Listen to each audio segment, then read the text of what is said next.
Audio check 1 2 1 2. Is BINO Nation in the building? Put those emojis in the chat. That's my gang. Yeah.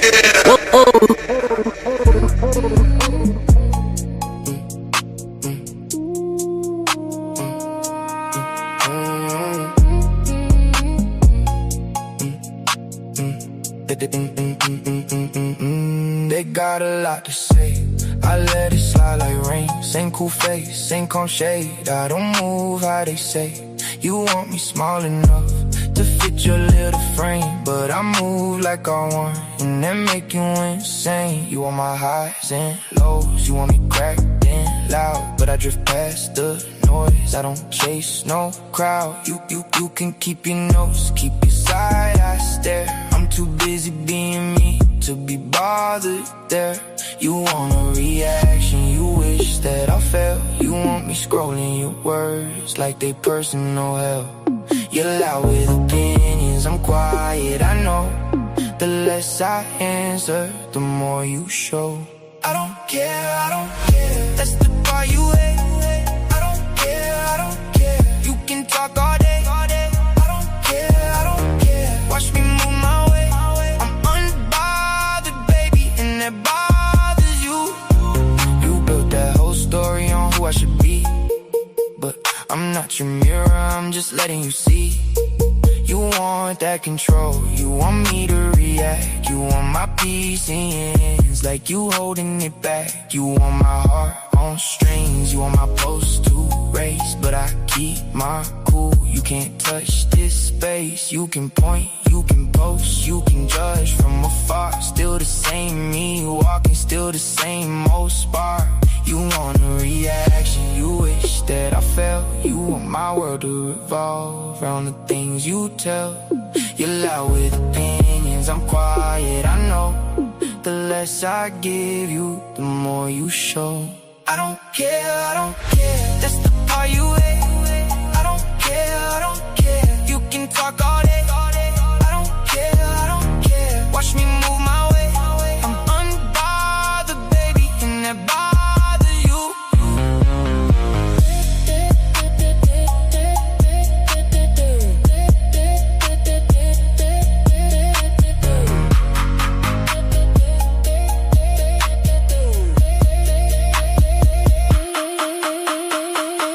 Let them crush that pearls, let them taste that bread. I'm too deep in my calm to be pulled off left. What you call indifferent, I call peace of mind. You want me pressed like you, I leave that behind. I don't care, that's the part you hate. I don't care, you can talk all day. I don't care, watch me move my way. I'm unbothered, baby, and that bothers you.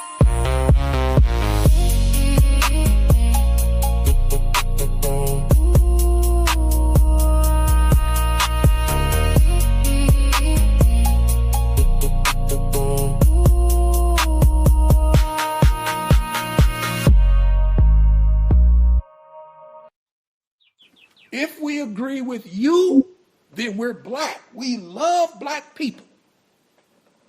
If we find ourselves in opposition to what you say, all of a sudden we hate ourselves and we hate black people.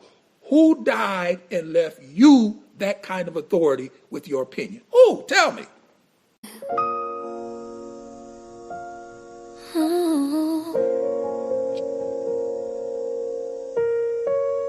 Let them talk, baby.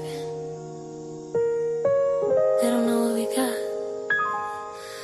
I see them running in the streets, chasing after crowns, trying to be the loudest voice in every single town. They say I'm moving backward cause I like to serve my king, but they don't know the peace and the power that you bring. I keep your plate hot, I keep the house still. I love to be the soft place where you can heal. They call it slavery, I call it devotion. While they drowning in a sea of mixed emotion. If loving you right makes me a pygmy, then baby pick me. I'm exactly where I wanna be. I don't want the headache, I don't want the fight, I just want wanna be the one holding you at night. I follow your lead, I let you take control. You got the vision, baby, you got my soul. Call me a pick-me, call me a fool, but I'm the one winning while I'm lying next to you. They brag about being boss, they brag about the grind, but look inside their eyes, tell me what you find. Microwave dinners and a pillow full of tears, trading a family for a couple lonely years. I respect your frame, I respect your mind. A masculine love is so hard to find. I ain't competing, I ain't keeping score. You handle the world, I handle the door to your peace. Let the new age girls argue on the net, let them argue. They haven't found a man that they can trust yet. I'm catering to you, body and soul, playing my position, playing my role. You protect, you provide, I submit, I reside in your kingdom.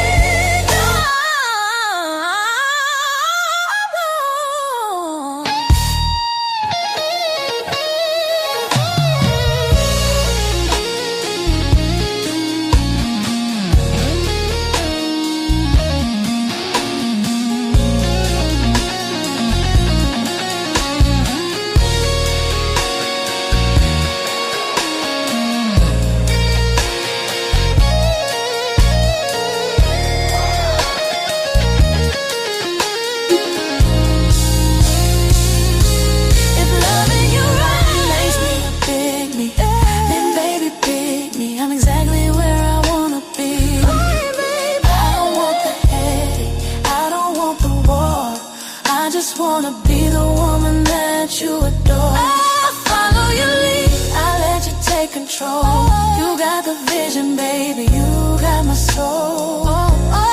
Call me a pick-me, call me a fool, but I'm waking up happy, lying next to you.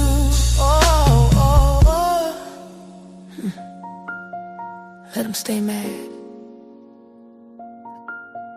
we'll stay in love. I'm your pick-me forever.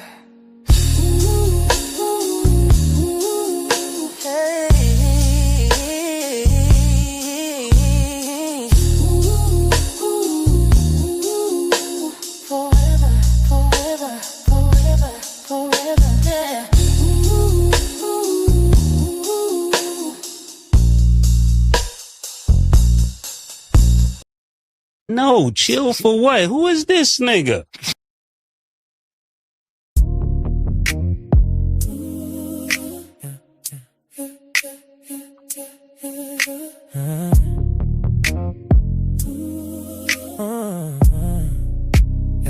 You said the mask don't fit me, but it's glued to my name. Every headline paints me wicked, cause I won't think the same.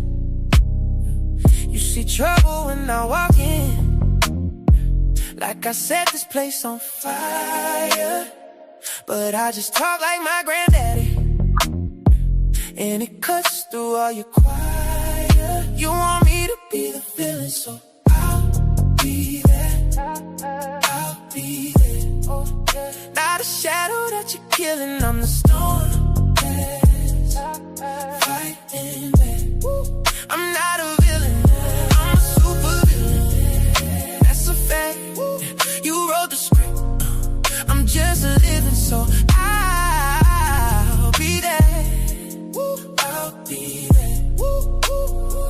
You get nervous when I'm smiling, cause you know it's not for sure. I won't bow to your approval, I'm too grown to play that role.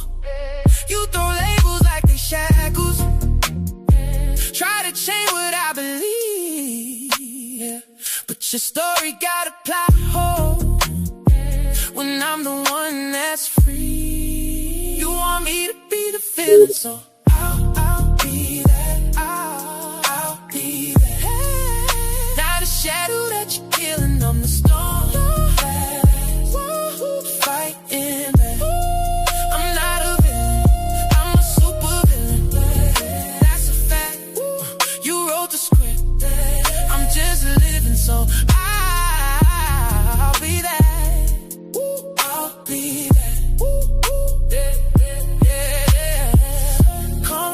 always call me crazy, call me every name you know.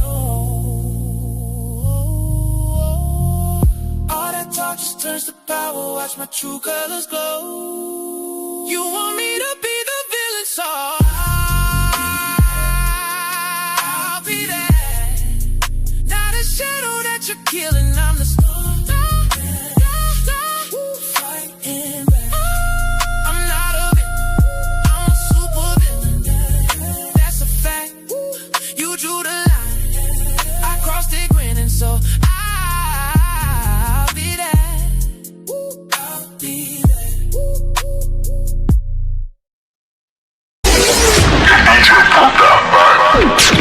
You are now rocking with the best. Support the Angry Man. Support the stream. Yeah. They know my name, they know my word. They still throw dirt. Ha! Yeah. Been a decade in the game, 10 plus in the rain. Been a kingdom from the mud, turned up on them every string. They were lurking on my chat, screenshotting every frame. Took my slang, took my cadence, then pretended we the same. They was praying for my downfall, while they copying my blueprint. Yeah. Every topic that I touch, turn the trend, now they abuse it, use it. They be whispering in DMs, plotting on me, try to stop my rise, stop my rise, stop my rise, stop my rise. Try to ice me out the story, still I burn right through the lies. Yeah. I'm the people's champ, I'm the angry man. Say my name, steal my style, never steal my hands. They can throw that dirt, still I rise again. You can hate my goods, but watch me rain. I'm the people's champ, I'm the angry man. They can twist my words, never twist my stance. Blame me for it all, I just take that chance.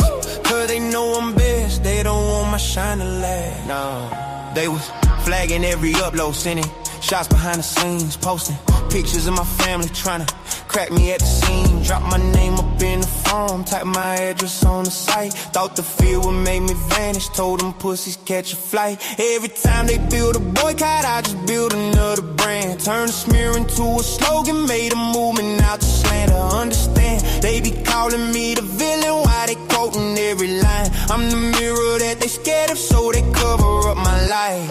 I'm the people's champ, I'm the angry man. Say my name, they can steal my style, never steal my hands. They can throw that dirt, still I rise again. You can hate my goods, but watch me rain. I'm the people's champ, I'm the angry man. They can twist my words, never twist my stance. Blame me for it all, I just take that chance. Cause they know I'm best, they don't want my shine to last. Nah. They gon' blame me for the storm, blame me for the rain, blame me cause I said it, just remember we ain't the same.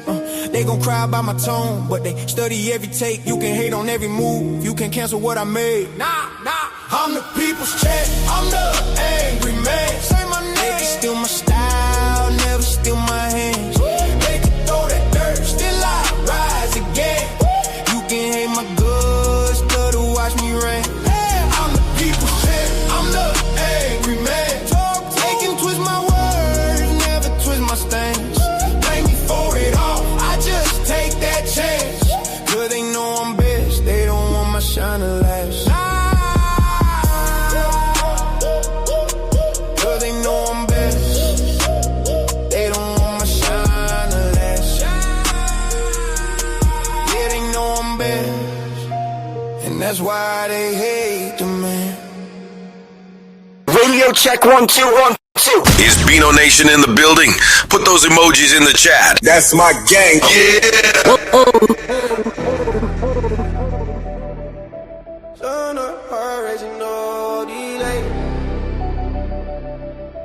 This life don't wait, so I'm on my way.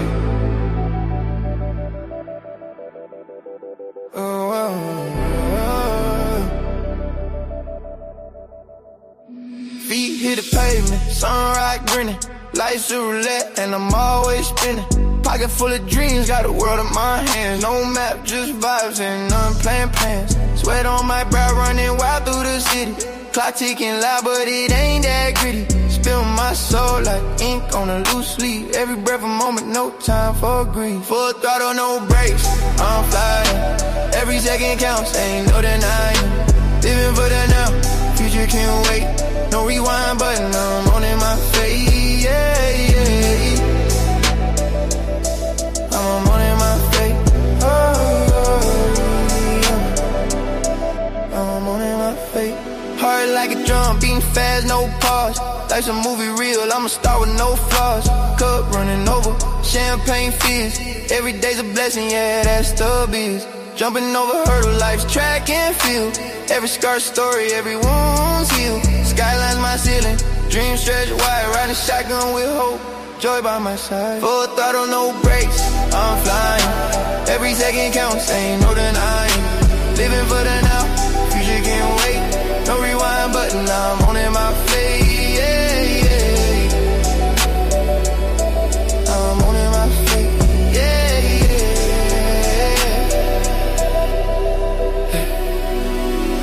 yeah. Roll the dice, let it ride. Moonlit nights, ocean tide. Every heartbeat, a melody. Life's a stage, I'm a symphony. Slow it down, feel the sound. Breathing deep, feet on the ground. Then a spark, hit a call. One more run, give it all. Full throttle, no brakes, I'm flying. Every second counts, ain't no denying. Living for the now, future can't wait. No rewind button, I'm on in my face, yeah, yeah. No rewind, no regret. Sunset phase, but I ain't done yet, yeah. I'm on in my face, yeah,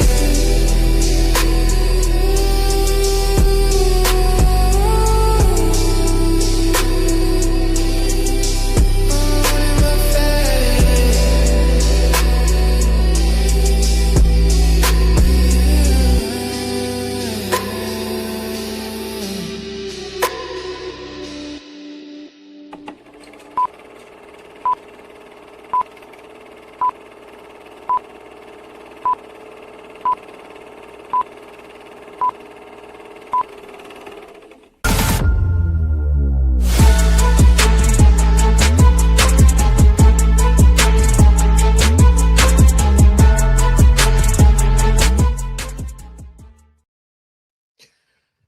And we're live yet again. Back at you. Press a 1 in the chat if you guys can hear me clearly. Press a 1 in the chat if y'all can hear me clearly. Make sure we got everything hooked up properly.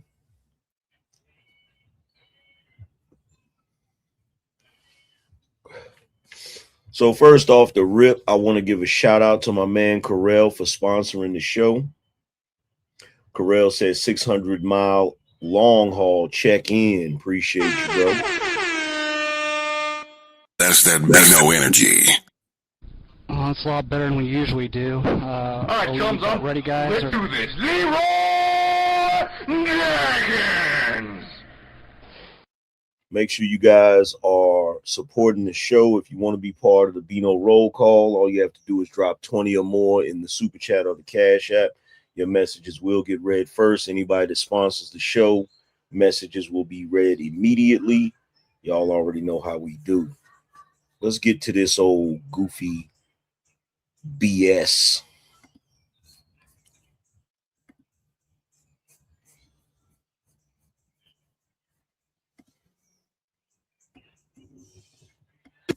Drake, if you listening to this, homie, listen to me. My nigga, shine. I don't want to see you lose. No real nigga want to see you lose. That ain't what niggas about. This culture, this game, this rap shit, this ain't what it's about. I don't want to see you lose. Real niggas just want to see real niggas shine together. Real niggas come up together. You understand? When I was the #1 nigga in the rap game, I showed niggas love. When French was on fire, he showed niggas love. Drake, if you... What can I say about this black ass savage? I think the only thing I can say is, nah, homie.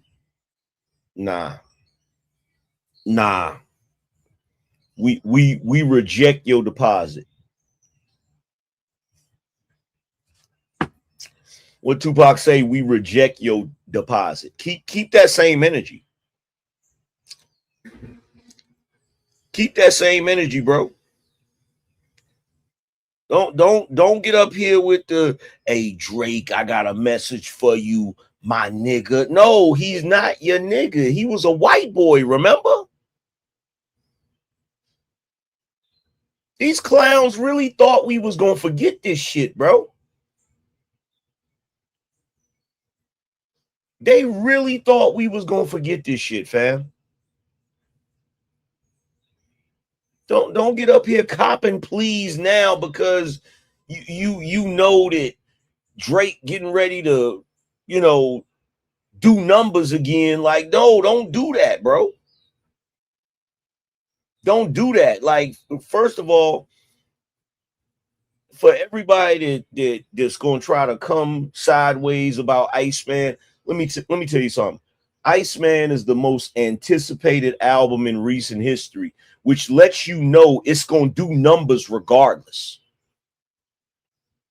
That's what people not getting. It's gonna do numbers regardless because everybody is anticipating it. Everybody's waiting on it. And see, Ricky Rose, who just lost his verses to French Montana of all people, right?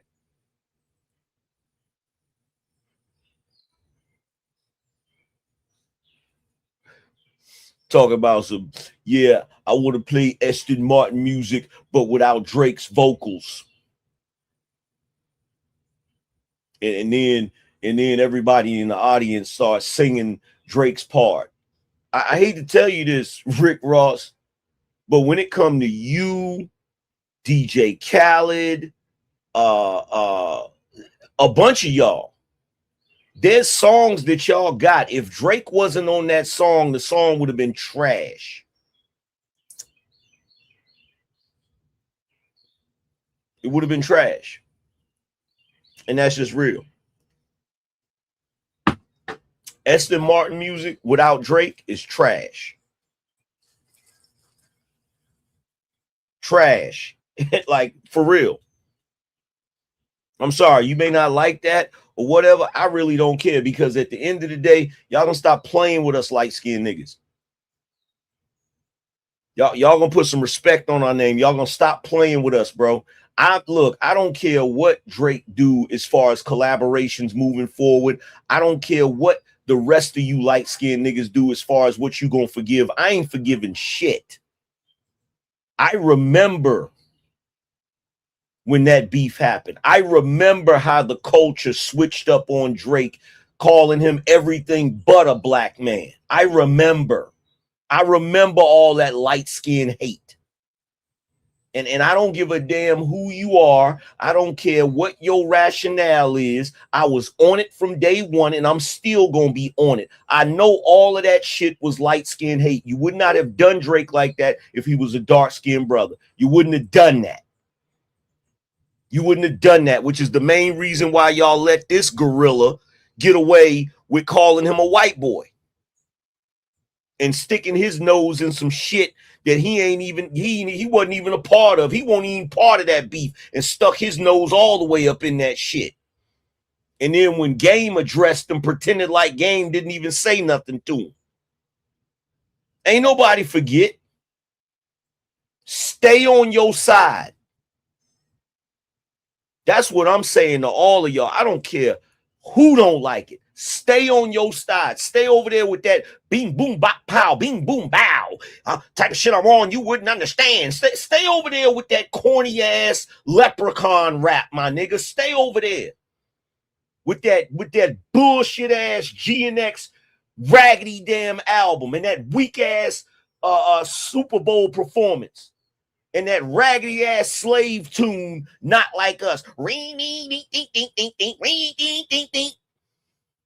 They not like us. They not like us. Stay your ass over there. Don't be singing none of Iceman songs. Don't be bumping that shit in your ride. Stay your goofy ass over there with the niggas that crip walk and say shit like it ain't that hard. Stay over there. Stay over there with the niggas that want to say Kendrick won that beef. Stay your ass over there. That's what I'm saying.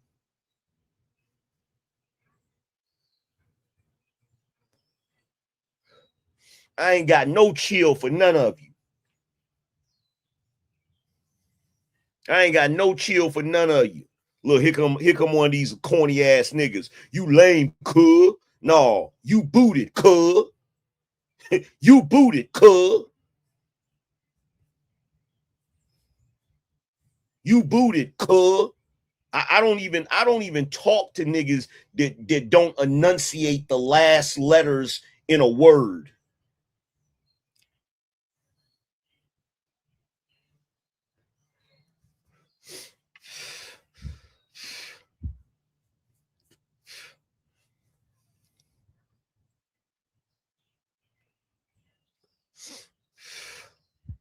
Stay over there.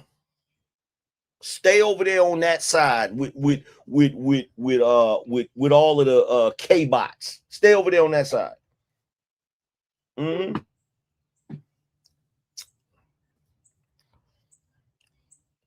Look at them. They in their feelings now. Look at them. Look at them in the chat. They in their feelings now. They in their feelings now.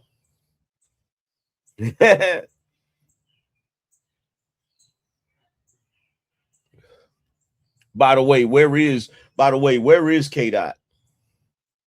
Where is Kendrick, by the way? Where is he? Where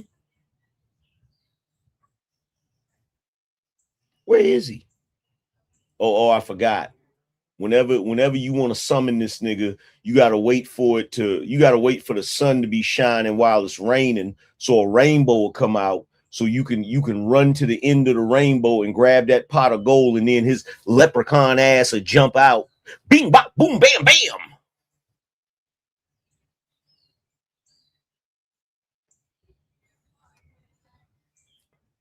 But this is not the main portion of the show, because the main portion of the show, the overall show today, we got to talk about all of these weak ass niggas in this day and age. We got to talk about these weak ass men, these weak and pathetic men in this day and age. See, here's the thing about this Rick Ross shit, right? You know what I respect, as crazy as it's gonna sound. Joe Budden on his show was like, I don't care if y'all F with Drake. I don't care if y'all F with Drake. I don't rock with him, and I'm still gonna listen to Iceman because I'm phony. I ain't trying to be these niggas' friends. I can respect that, because at least that nigga is being honest. At least he's being honest. But this type of shit,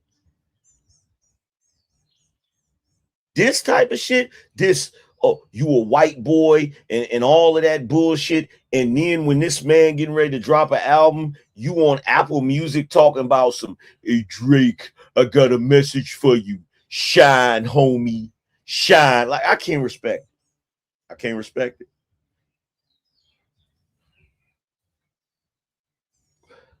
I can't respect it. I can't respect it, bro.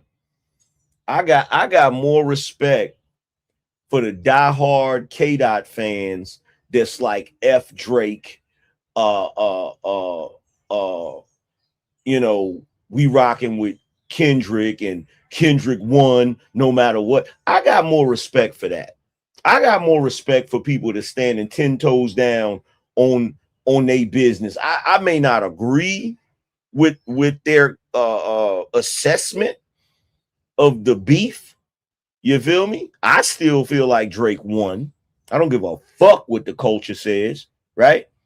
But I respect niggas that pick a side and stay on that side. I can't respect the phony shit, bro. I can't respect the phony shit.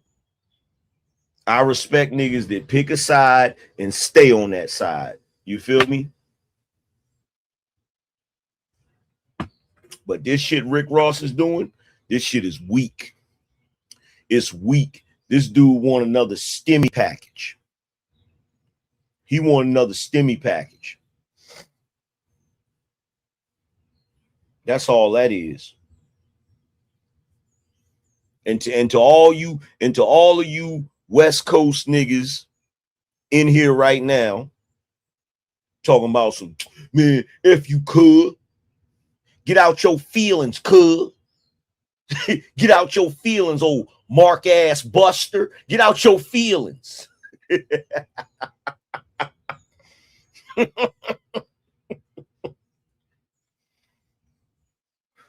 Y'all niggas be the most sensitive niggas on planet Earth, bruh. To be a location where niggas gang bang more than anything, y'all be sensitive as hell. Y'all be so sensitive.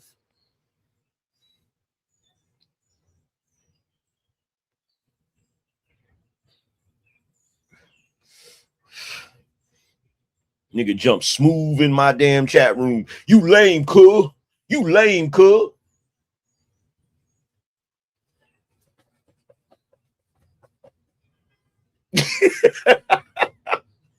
Hey, man, no gang banging in my chat room, fam. No, this a neutral zone. No gang banging in my chat room, fam. You hear that, cuh?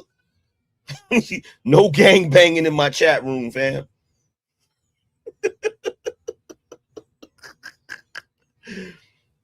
Misunderstood said they in their feelings because you be speaking facts. Yeah, they can't handle the shit.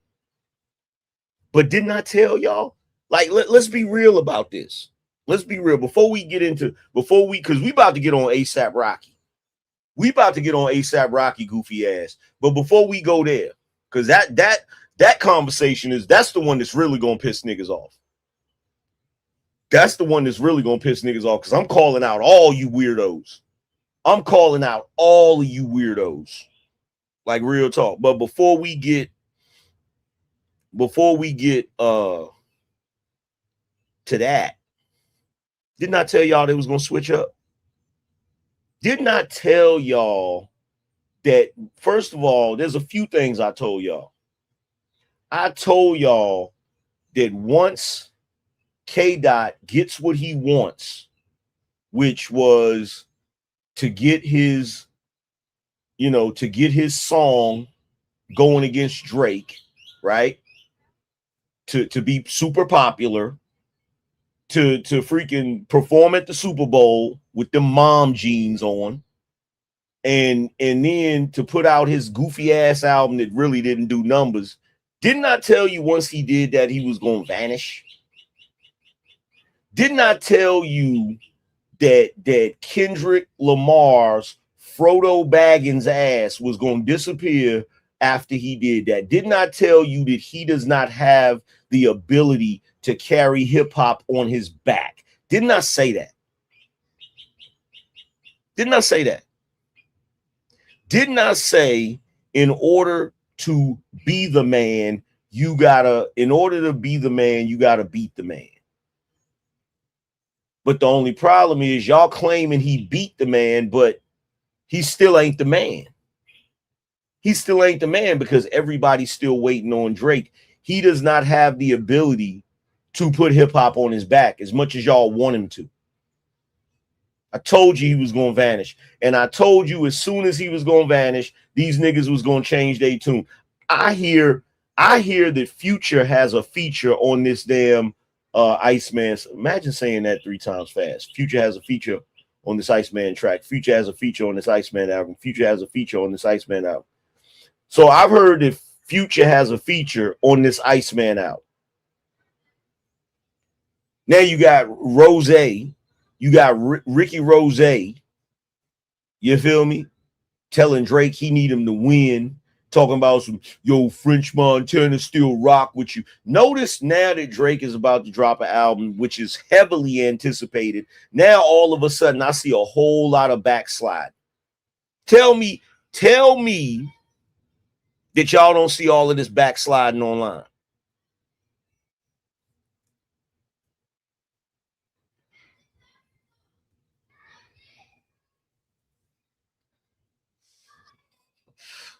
Tell me y'all don't see it. I see it. I see it. Like it's so much backsliding online right now. Yeah, even Jay-Z backsliding. All of them. All of them backsliding. Like scared to death at an album drop.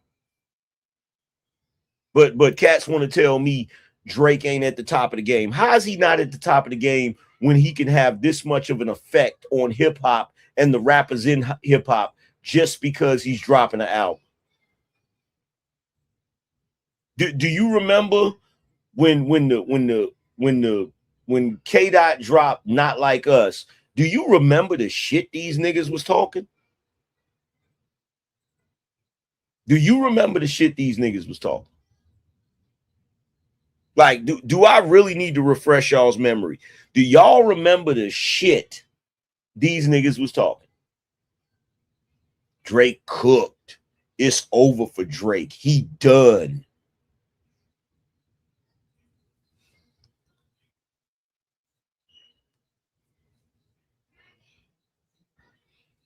How is he done?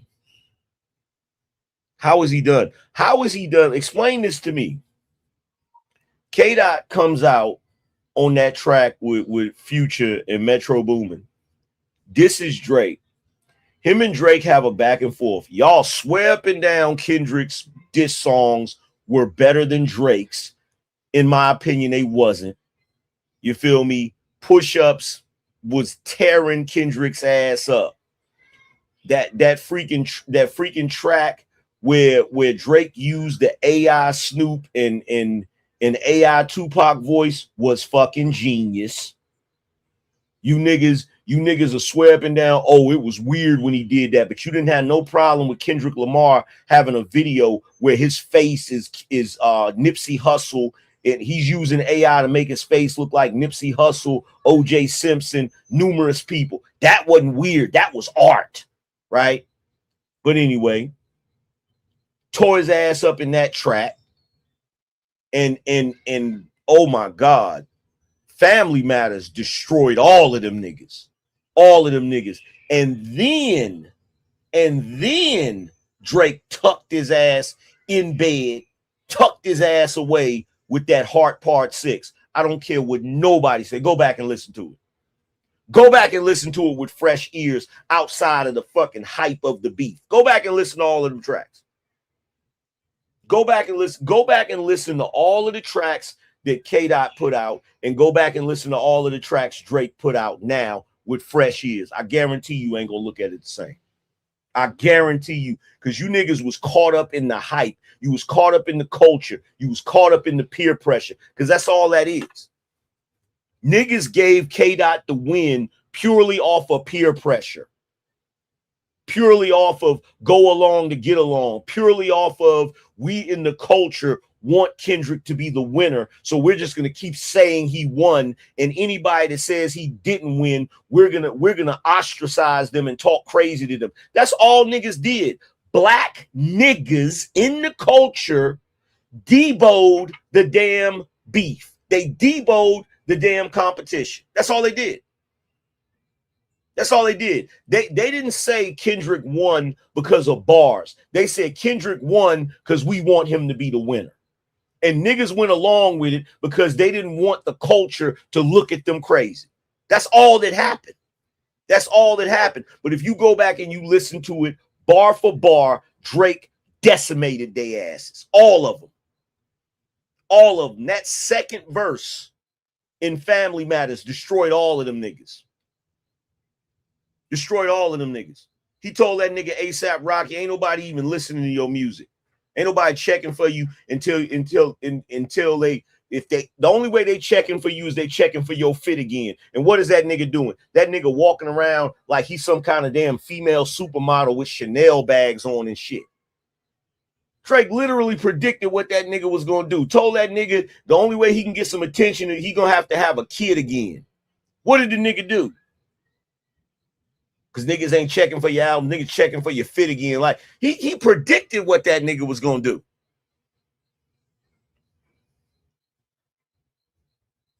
He even predicted this shit Ricky doing.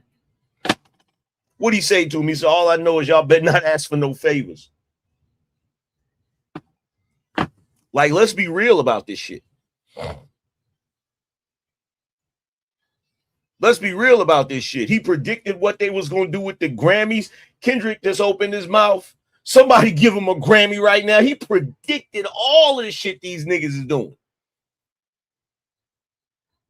And y'all gonna sit back and act like that nigga ain't prolific?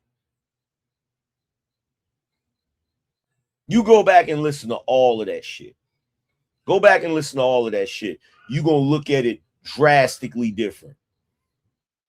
Drastically different. Not to mention the fact, so the whole beef happened. Niggas swore up and down Kendrick had the biggest album in the world.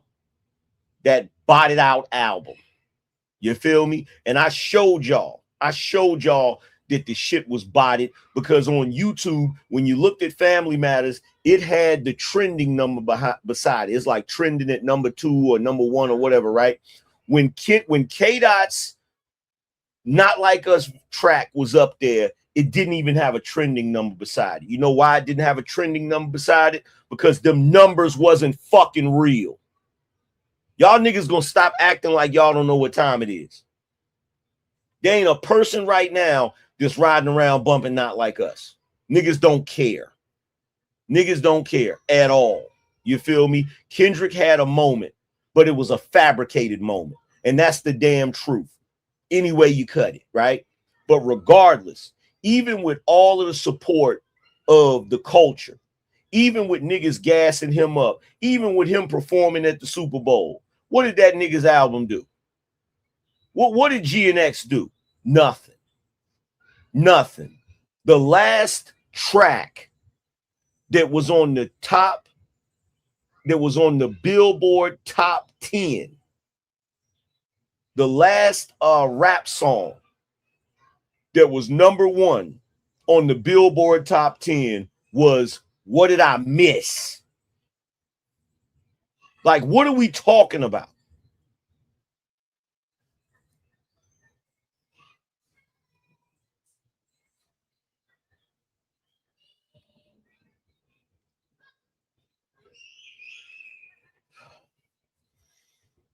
Said Family Matters was fire, but so was Meet the Grams. Meet the Grams was trash.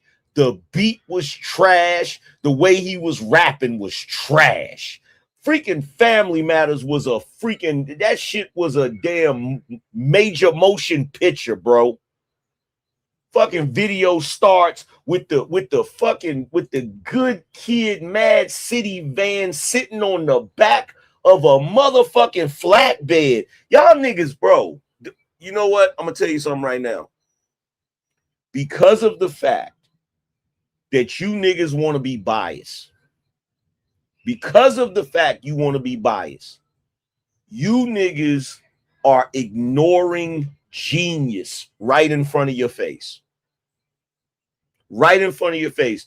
That, bro, just the fact that that video is attached, the concept for that video is attached to that beef track, that should make that shit one of the best. That should be up there with the rest of the diss tracks, but it'll never be up there because you fake ass niggas don't want to get that dude his props. You fake ass niggas don't want to get that dude his props. K-Dot's Not Like Us video wasn't shit, and I'm gonna tell you why it wasn't shit. It wasn't shit because all he was doing was pandering to the West Coast. If that nigga was really beating Drake like that, he wouldn't have had to pander that hard to the West Coast, because that's what he was trying to do. He was trying to pull a Tupac. You feel me? He was trying to get the whole West Coast against, you know, Drake. And I'm going to tell you just like this. It's just like Jada Kiss said back in the day to Beanie Siegel when they was beefing. He said, yo, and don't be a coward and try to turn Philly against me. In other words, you want to beef back and forth with me on wax, you stand on that beef yourself, just like I'm going to stand on it myself. Don't try to turn Philly against me. And that's what K-Dot did to fabricate his win. He turned the culture against Drake on some, we don't want to hear you say nigga no more. And that's the other genius part about Family Matters. The other genius part is as soon as he started the track, nigga, I said it. And then as he's rapping in that second verse, nigga is the last word in every bar. Pure genius.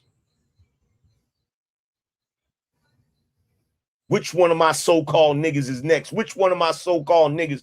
Bro, that nigga destroyed them in that fucking track. I don't care what nobody say. Destroyed them. And y'all know this ain't no fake reaction because I was live when the shit dropped. Y'all saw my real reaction. You saw my real reaction to Family Matters, and you saw my real reaction to Meet the Grams. And I don't know if y'all remember, but there was niggas on my panel when we played Meet the Grams. Them niggas did not like that shit. Their initial response, they didn't like that shit. In fact, niggas thought, just like Juan Solo, because he was up there too. Niggas thought it was AI. They was like, man, that ain't K-Dot, because they didn't like that shit. You niggas is fake. Y'all niggas is so phony. You're so, look, y'all niggas is phony. Y'all niggas are phony, fake, and fraudulent. And that's the main reason why in this day and age, I'm saying men of this day and age are weak and pathetic. Y'all niggas is fraudulent. How many of y'all remember? How many of y'all remember I was live? I played Family Matters. I gave y'all my genuine reaction. Dudes came up there talking about, oh, well, the video concept is cool, blah, blah, blah, this, that, third. They didn't really have no argument for Drake's bars.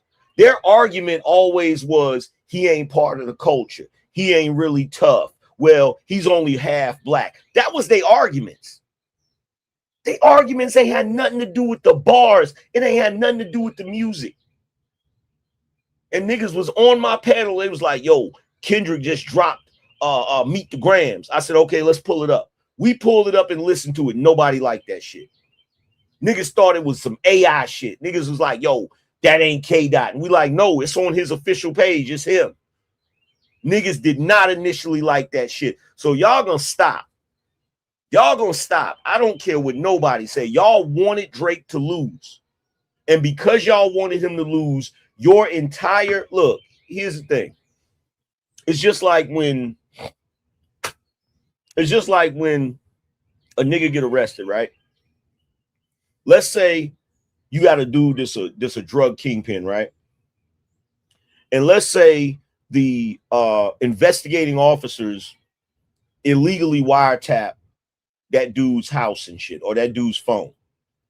And from those illegal wiretaps, they get all kinds of evidence and shit. And then they go to court with all of that evidence, right? What's going to happen is the defense is going to move to have all of that shit dismissed because it's fruit of a poison tree, right? Once I realized how biased you niggas was, that's the reason why I don't respect your opinion. Because every opinion that you gave is fruit of a poison tree because you already wanted Drake to lose before you even gave your opinion. So that's the reason why I don't take none of you niggas seriously. I don't take none of you seriously because you already had an extreme bias towards Drake. And you want to know what's crazy? Even after the beef, Drake was still dropping shit. Drake was still dropping shit. He dropped at least 5 unreleased tracks, 3 of which I would say was fire. 3 of which was fire. And y'all try to act like he didn't. And then after he dropped those unreleased tracks, he did that song, he did that album with Party Next Door that had Nakia on it and Raining in Houston and I Miss You. Bro, that shit was fire. And then even after that, this man dropped What Did I Miss? This man has been dropping music. That nigga Kendrick didn't stop nothing. He didn't stop nothing. The only thing that I noticed that was messed up to me is how all of these bitch ass niggas like LeBron James, Rick Ross, all of these dudes switched up on Drake. All of them. All of them. The only ones that didn't switch up on Drake was the light-skinned niggas. Steph Curry didn't switch up on Drake.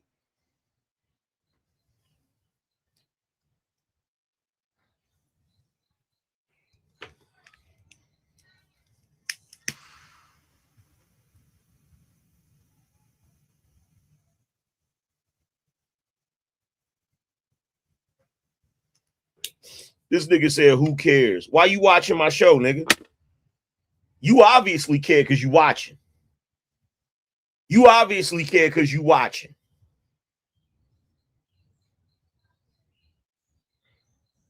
Right? You care because you watching. But you know what? It's all good. I'll help you out. There you go. There you go. Now you can watch, but you can't comment. I'm gonna tell you, look, let's get one thing crystal clear, right? Let's get one thing crystal clear. Watch your mouth in my chat room. Don't come in here talking about who cares. Don't come in here talking about some don't nobody care what you talking about. Don't come in here doing none of that shit. Respect my house. Wipe your feet before you come in here. Because what's gonna end up happening is I'm gonna reprimand your ass. And the only thing you're going to be able to do is watch, because you ain't going to be able to participate in chat. You ain't going to be able to say nothing in the chat. And let's keep it all the way funky. Just because you don't agree with me today don't mean you ain't going to agree with me tomorrow. And it's going to feel real goofy when you come in here watching my show and you agree and you can't chat in the chat room. I don't play over here. I don't play over here. Respect my house.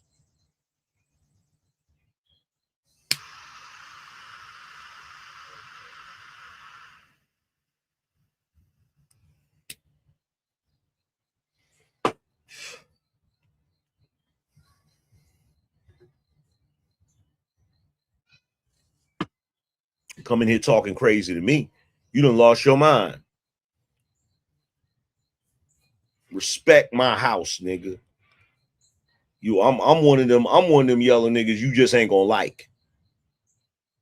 You feel me?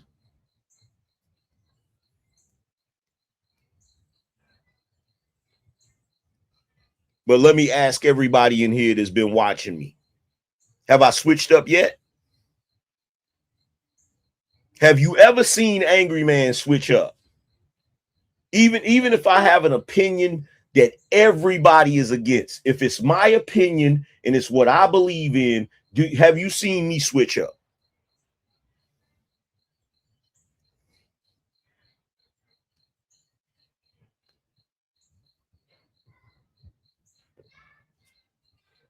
Niggas can't come in here and tell me, oh, you switched up. You was riding the K-Dot bandwagon and now you back on Drake. I'm not one of them niggas.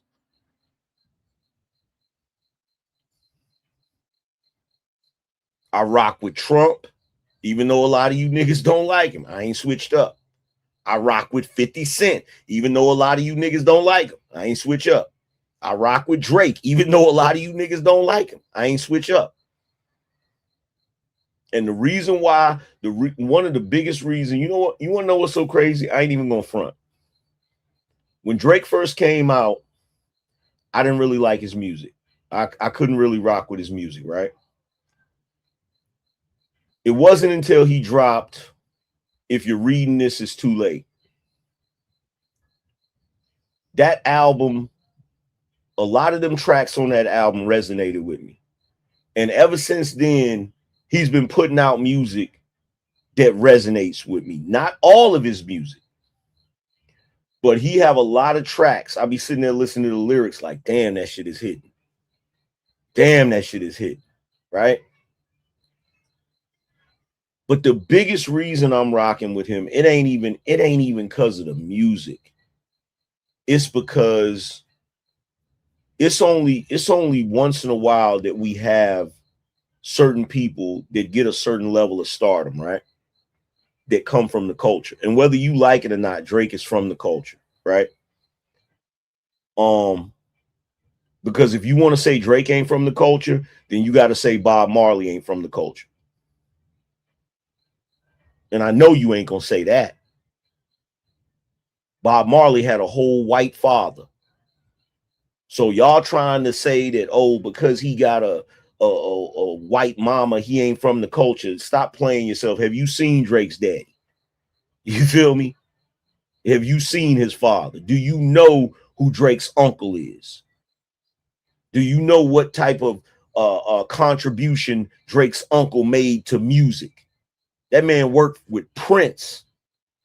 Like, let's stop this. Do you know who Larry Graham is? Go look up who Larry Graham is, right?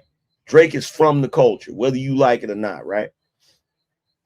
So the one thing that got me really, really rocking with him heavy,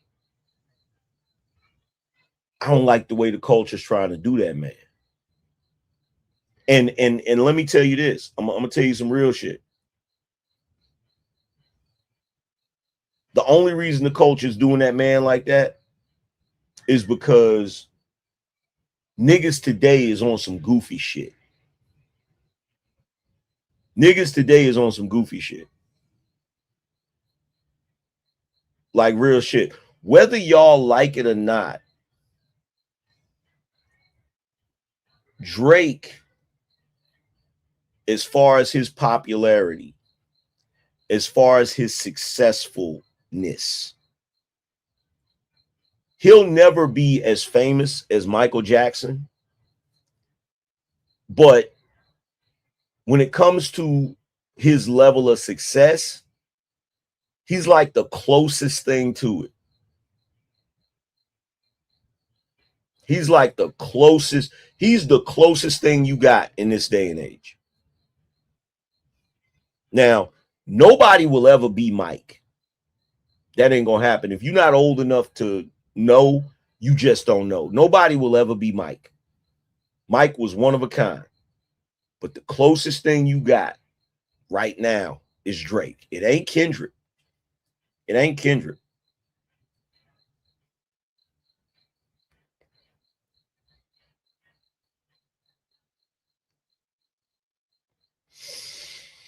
Sports fan said, don't even mention him next to Michael Jackson. Don't do that. Man, shut the hell up.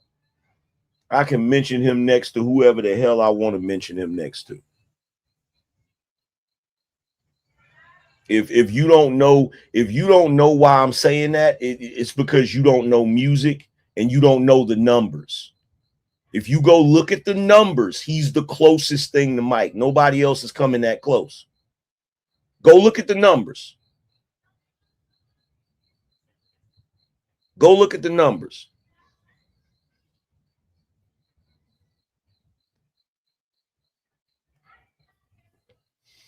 Said The Weeknd is often compared to Michael Jackson for real, but I don't know. Yeah, there's a reason why The Weeknd is compared to Michael. The reason why The Weeknd is compared to Michael is because he has the same type of singing voice.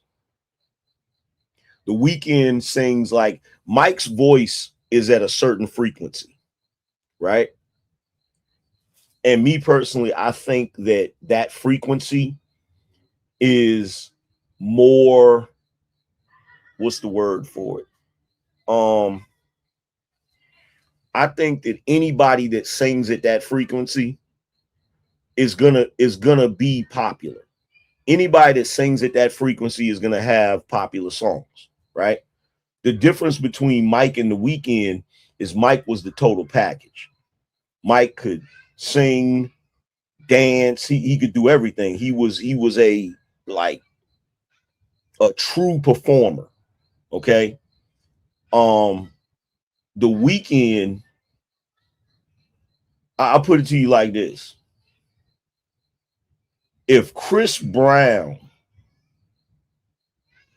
had a singing voice like The Weeknd, Chris Brown would be the closest thing to Mike. If you took a person and gave them Chris Brown's dancing skills and The Weeknd's voice, his singing voice, that'd be the closest thing you had to Mike. That would be the closest thing you had to Mike.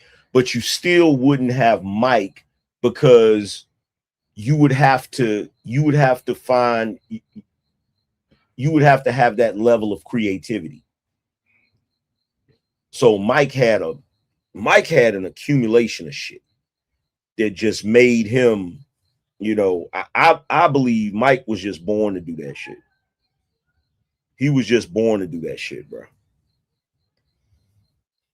He was just born to do that shit. You said, what about Usher? Now we need to talk about don't mention certain names. And who is Usher? Who is Usher?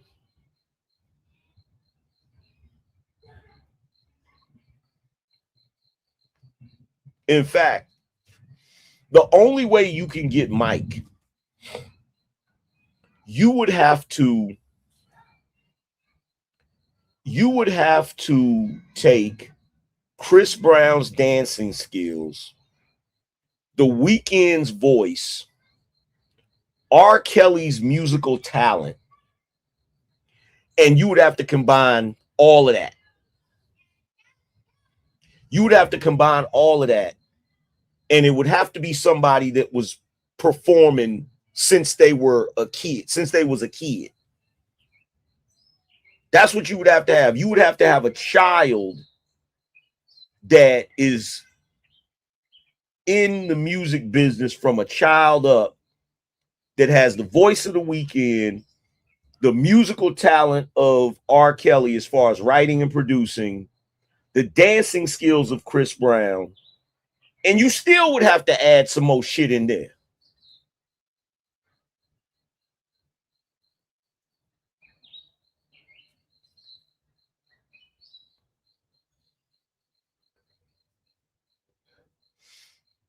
But don't even bring Usher in this conversation. Don't even bring, because if we're gonna say that Chris Brown ain't even Mike, we definitely can't bring up Usher, because Usher can't even touch Chris Brown. Say what you want to say. Say it. All of y'all can say whatever you want to say. Usher peaked at Confessions. Usher peaked at Confessions. And from what I hear, Chris Brown just committed the ultimate sin. Chris Brown put out an album where he's doing the classic lean, where he's laid down on one of his elbows, and put out an album that people are saying ain't that good. He just committed the ultimate sin.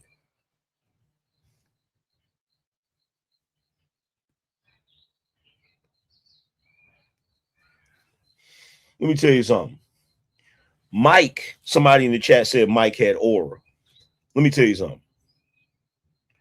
Mike had a concert where he jumped out of the stage and just stood there like Superman. I'm talking about with the shades on and shit. With the shades on. Mike jumped out there with the shades on, with the freaking Captain Crunch uniform, with the underwear over top of his pants. You feel me? Because he had the cock piece on, and he just jumped up there and stood there like Superman. And bitches was fainting, and they was carrying people out on stretchers and shit, and he was just standing there like, da da da da, like niggas was like, oh my God. Just imagine the level of confidence and the audacity you have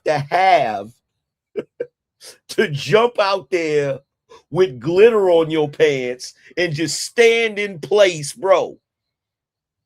Niggas was losing their minds. You hear me? And look, I ain't even gonna front. When I was a kid, you couldn't tell me nothing about Michael Jackson. If you said Michael Jackson wasn't good, or you tried to make it look like Mike wasn't doing his thing, we'd be, bro, when they started accusing Mike of messing with kids, I was ready to fight niggas. I was ready to fight niggas. I was ready to fight niggas, bro.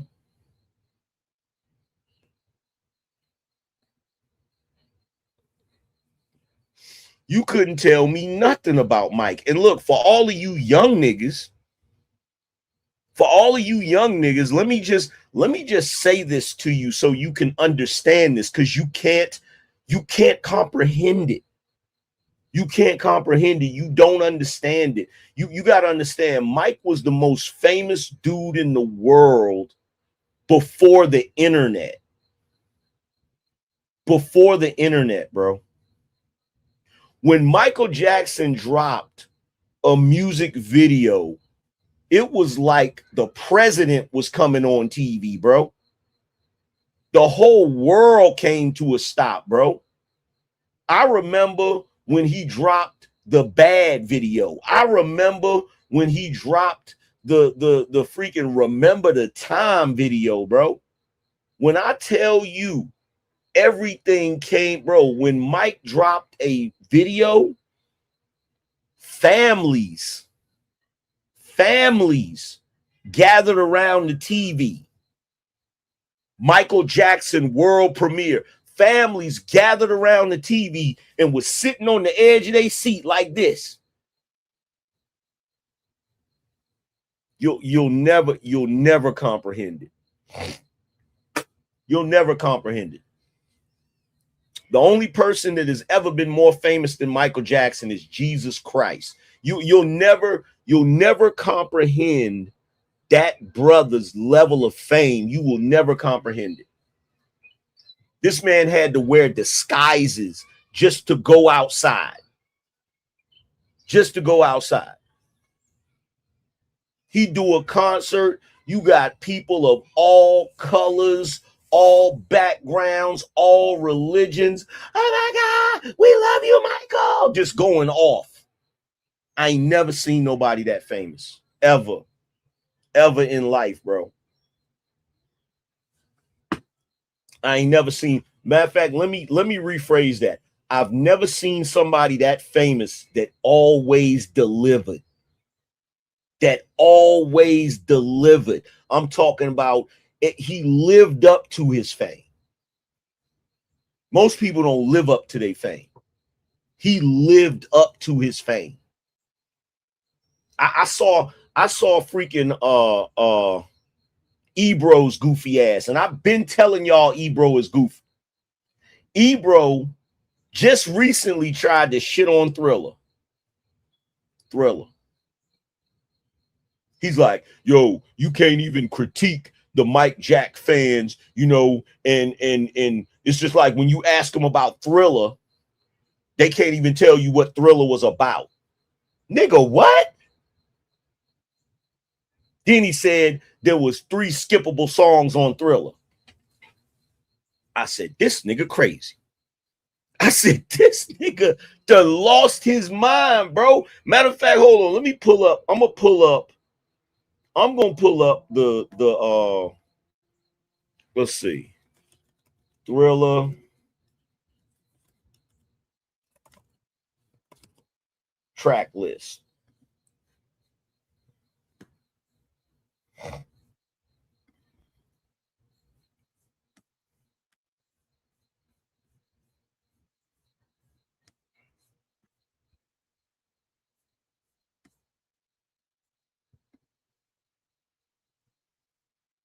Bro, check this out.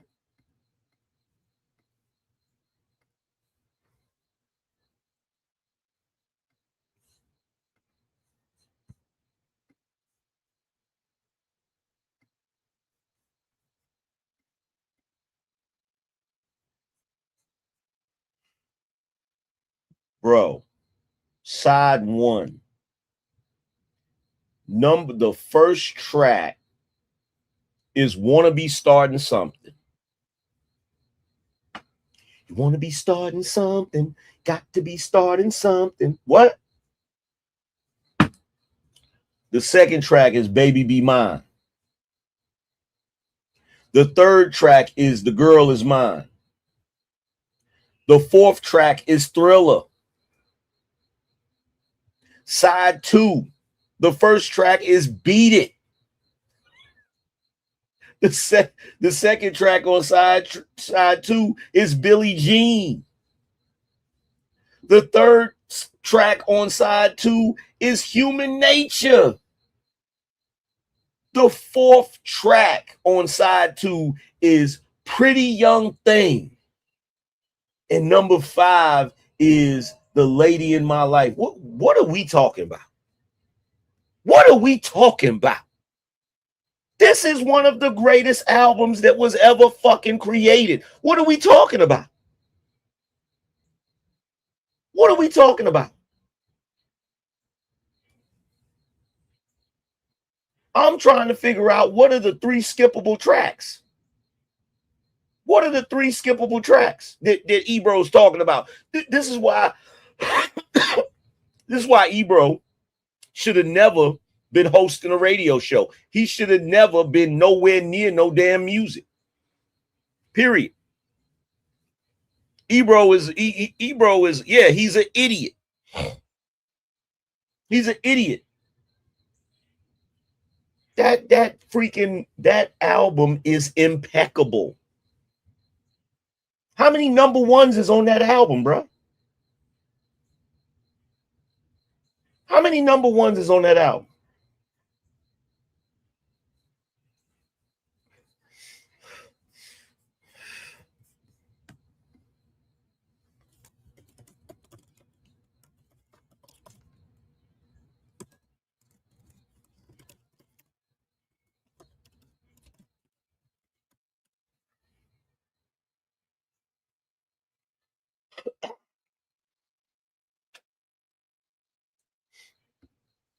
Look, this says Michael Jackson's Thriller album has 2 number 1 singles on the US Billboard Hot 100, Billie Jean and Beat It. While only 2 reached the top spot, the album set a record with 7 top 10 hits out of 9 songs on the album. Bruh.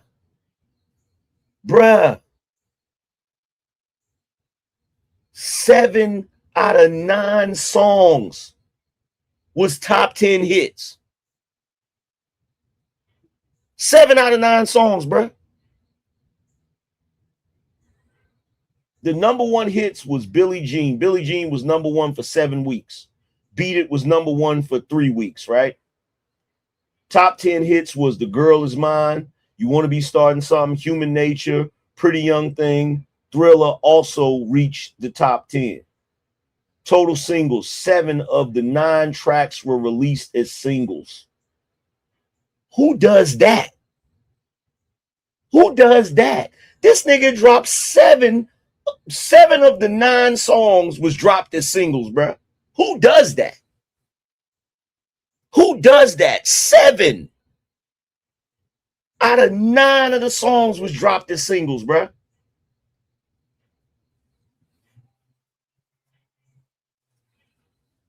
The album itself spent 37 non-consecutive weeks at number 1 on the Billboard 200 chart.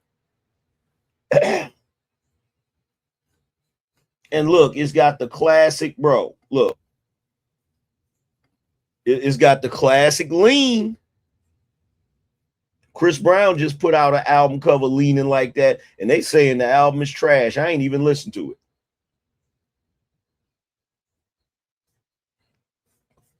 I ain't even listened to it.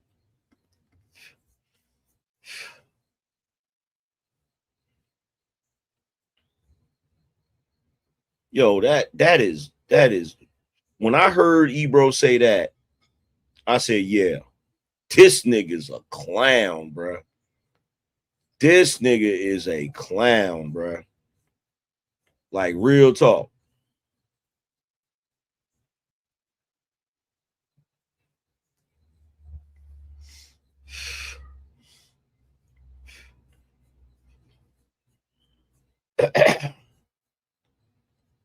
But we gotta go on to the next thing. But like I said, man, when it come to y'all dudes that was going against Drake, stay on that side, bro. Stay on that side.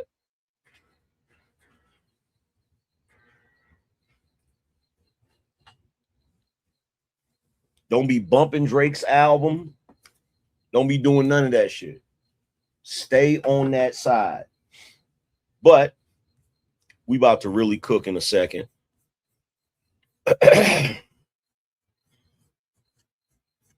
Let's see. Let me pull this up so y'all can get an idea of what I'm talking about.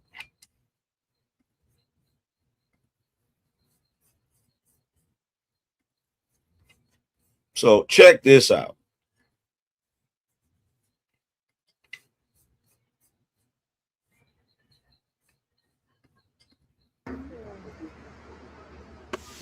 Hello. Hello. Bonjour. Bonjour. Could you move a little? Perfect. Okay. Just a little step back. Okay. And look here, please. And rock on the left. You tell me what grown ass man.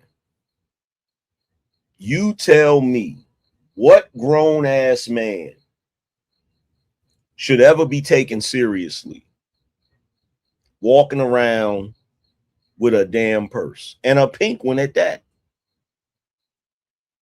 And a pink one at that.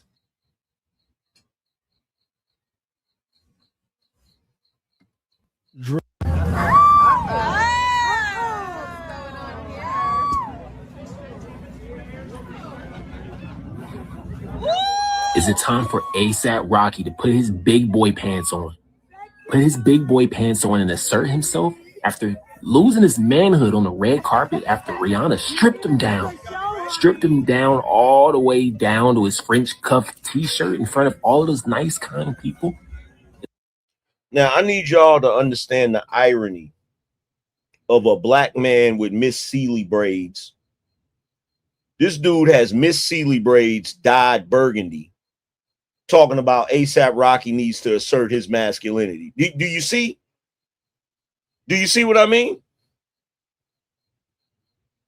Do you see what I mean? And look, let me tell y'all something. Let me tell y'all something. When it comes to this whole fashion concept, fashion is bullshit. Fashion is bullshit. Fashion used to be about what is aesthetically pleasing. Okay? Now, before anybody tries to come for me and try to talk crazy about me, nigga, I am an artist. I am an artist. I do understand art. I do understand it. But here's the thing. Fashion used to be about what was aesthetically pleasing, what actually looked good. But what it has become is people trying to be different for the sake of being different. And that's why I say the shit is phony. It's motherfuckers going and just throwing some bullshit together that they know is some bullshit, and then sitting back like, yeah, you know, I'm fashionable. No, you just don't know how to fucking dress. Cam Newton. Y'all are some weirdos. Point blank, period. That's what fashion has become. It has become the resting place for weirdos, rejects, and psychopaths. Straight up. These dudes out here moonwalking.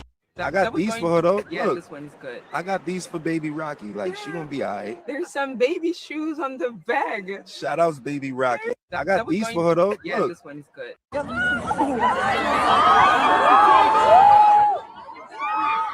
Now, let me tell you something. Y'all can sit here and say, oh, well, ASAP Rocky he's one of those dudes in hip hop that understands fashion, and he dresses well and he understands the trends and all of that shit. Let me show y'all something. I'm gonna point this out, and y'all tell me. I'm gonna point this out, and y'all tell me. Let's pause it right there. So this nigga has on a red shirt. Let's say that this was a chick. Let's say that this was a chick. Why would you be walking around with a pink bag wearing a red shirt? There used to be a time where that was a fashion no-no. If you saw a chick with a red dress on and she was holding a pink purse or a pink handbag, that used to be a fashion no-no.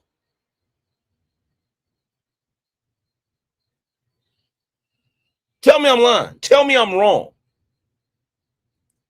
That used to be a fashion no-no.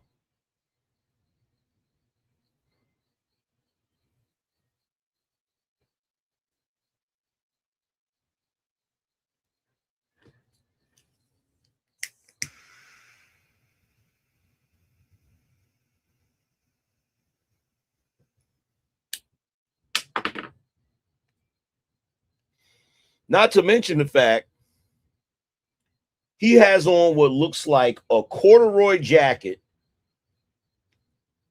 with khaki pants. The corduroy jacket is a dark tan. The khaki pants is a light tan. And he got on brown shoes. This motherfucker can't dress. Period. He can't dress. I don't care what nobody say. He cannot dress.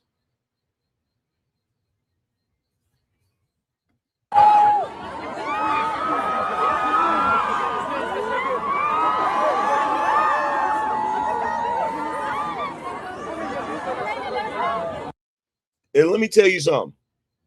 I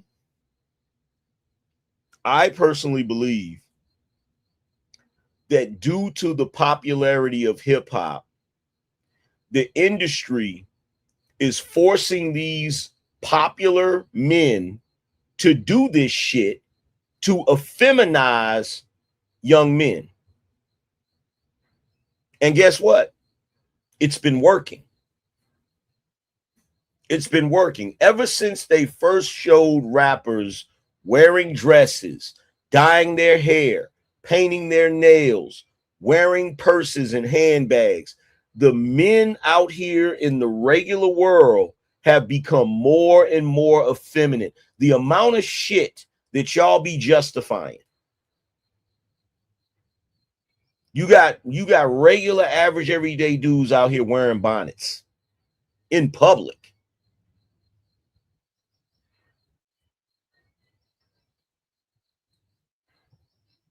And let's be clear about something, right?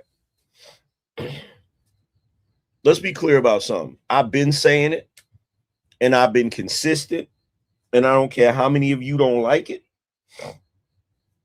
Because one of the things I know for certain, the reason why I'm not massively popular is because I still represent old school masculinity. And that's not popular right now. Old school masculinity is not popular right now. They are trying their best to convince men to be like the ASAP Rockies of the world. They are trying their best to convince men. Because look, let me tell y'all something. I'm going to say this right now. I don't care how many excuses y'all come up with. Y'all a bunch of weirdos. If you wear a crossbody bag, I don't care if you got a gun in it. I don't care if you put your money in it. I don't care if you put your car keys in it. You're a weirdo. You have a purse on, sir. That's a purse. And I knew as soon as y'all made that crossbody bag popular, the next thing was going to be a damn handbag like ASAP Rocky's wearing. I knew that's where y'all was going with it. See, this is the reason why y'all will see me say something about certain stuff that people be wearing. And you think I'm being extreme, right? Because I was on a panel one time and we was having a conversation about the crossbody bags and niggas was trying to defend the shit. I was on a panel one time and niggas was talking about Chelsea boots and niggas was trying to defend the shit. And I was going ham. I said, grown men don't wear Chelsea boots. Grown men don't wear crossbody bags. And everybody thought I was being extra. But see, this is the reason why. See, a lot of y'all are stupid. I hate to have to put it that way, but you're stupid. What you don't understand is what they're doing is they're warming you up. Okay? They'll give you something that's not completely feminine, but it's close to feminine. And the whole reason why is, let me tell you like this. It's like this. You ever be a young dude in the bed with your girl and she don't feel like having sex and you be like, let me just put the tip in. That's what that shit is. That's what that shit is. They're giving you something that is not completely feminine, but it's close enough to it that if they can get you comfortable with that, they can transition you into the real feminine shit. You feel me? So that's the reason why when niggas be like, oh, why you got a problem with Chelsea boots? Because number one, they're literally named after a bitch. And number two, they look like women's boots.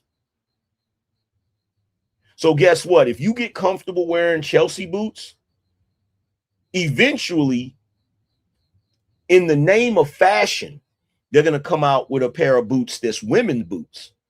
And they're going to market them shits to you niggas. And you niggas that are comfortable wearing Chelsea boots, you're going to go buy them fucking boots. And you're going to try to justify it.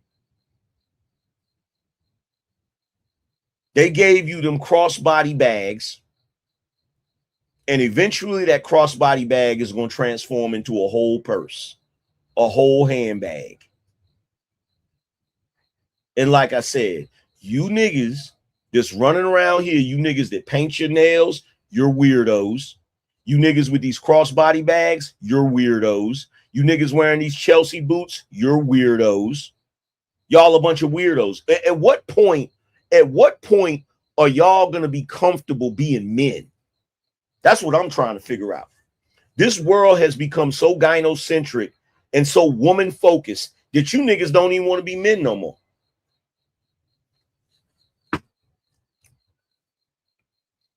And you want to know the reason? You want to know the reason why ASAP Rocky is wearing purses? You want to know the reason why ASAP Rocky is walking around with Chanel purses? Because he's jealous of the attention bitches get when they go out to an event and they got on a dress and a purse. You feel me? He's jealous of that attention.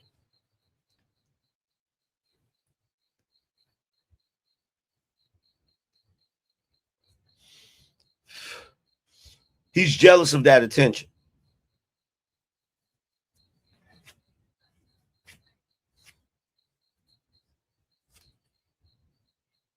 He's jealous of that attention.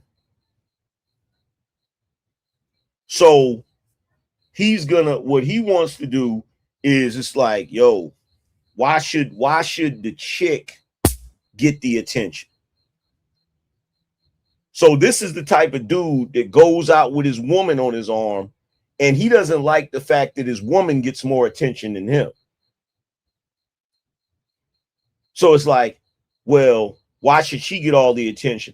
I'm going to wear certain stuff so that I can get the attention. Matter of fact, let me show you. I'm going to show you exactly what I mean. You tell me this is not a man that's trying to get the attention his woman's supposed to get. These dudes.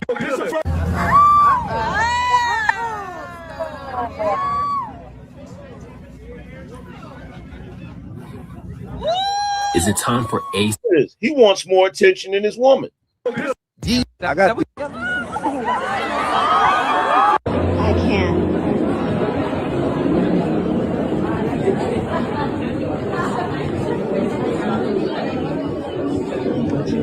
I can't.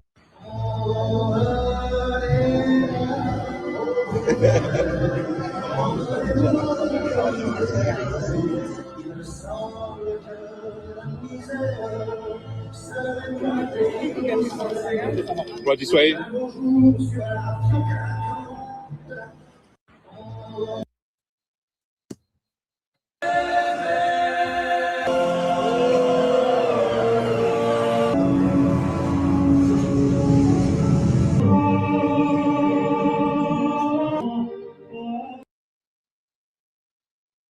Now, the moment that I played this video, tell me he doesn't look like he's sitting there saying, yes, yes. Tell me that's not what it looked like. Someone tell me that's not what it looked like. And bro, I'm gonna tell you something right now. And I gotta say this. I gotta say this. I am sick and tired of American society trying to feminize black men. I'm sick of this shit, bro. I'm talking about, I'm so sick of this shit. Whenever I see this type of stuff, I want to break something. I am so sick of this culture trying its best to turn grown-ass black men into bitches. I'm tired of this shit, bro.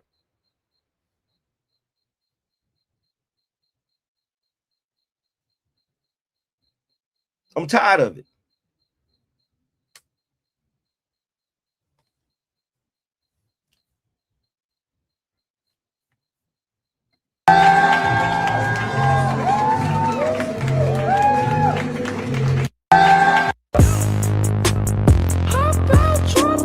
Yeah, that's right. He's always doing this. I need y'all to understand this. This is not new. Every time he goes out now, this nigga has a different handbag.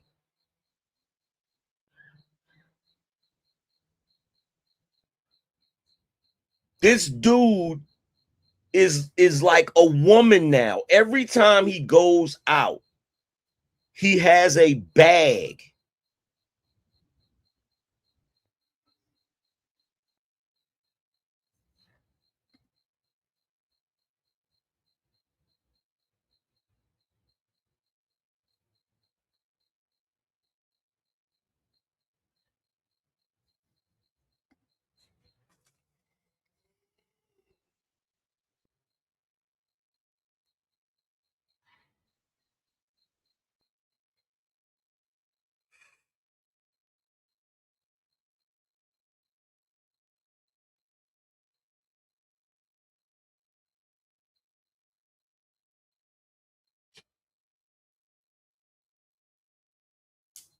You know when all of this shit started?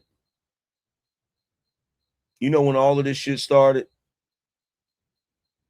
Press 1 if y'all want to know when all of this shit started.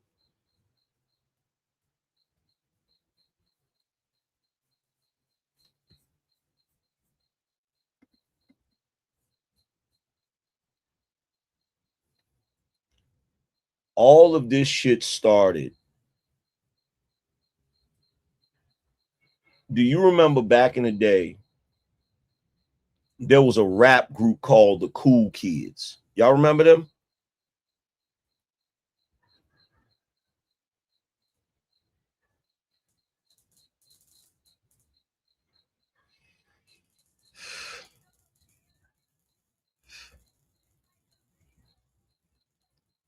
They was the first ones I seen with them super tight skinny jeans. That's when it started. That's when it started. It started with them super tight ass skinny jeans.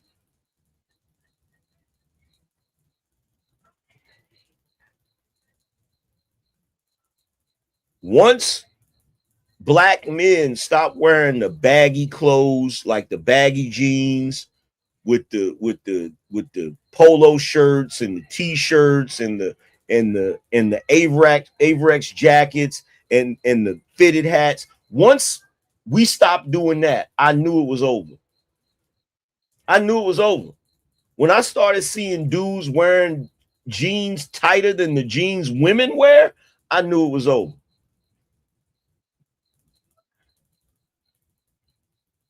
I knew it was over.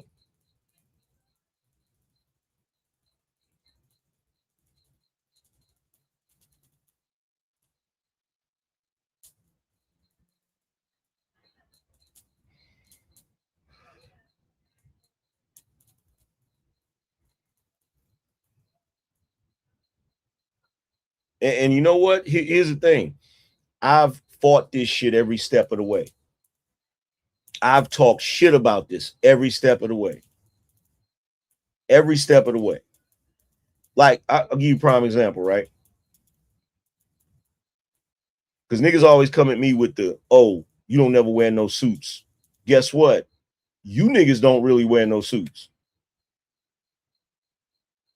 You know what color a man's suit is supposed to be? And I'm not talking about a tuxedo. I'm not talking about none of that. I'm talking about just a regular suit. You know what colors a man's suit is supposed to be?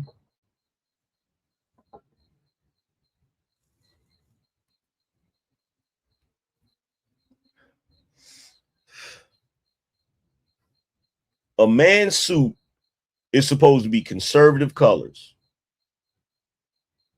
Gray, navy blue, dark brown, black.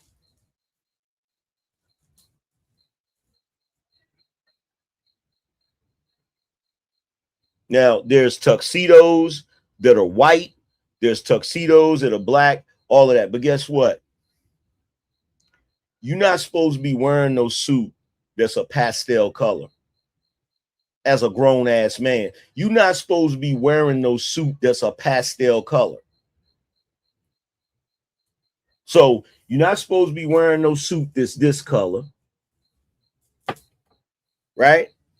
You're not supposed to be wearing no suit that's this color. You're not supposed to be doing that.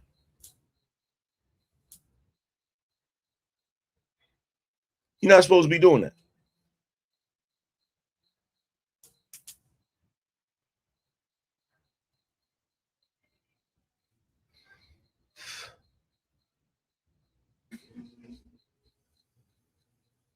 So whenever I see you black men wearing these suits with these Steve Harvey colors, you're a clown.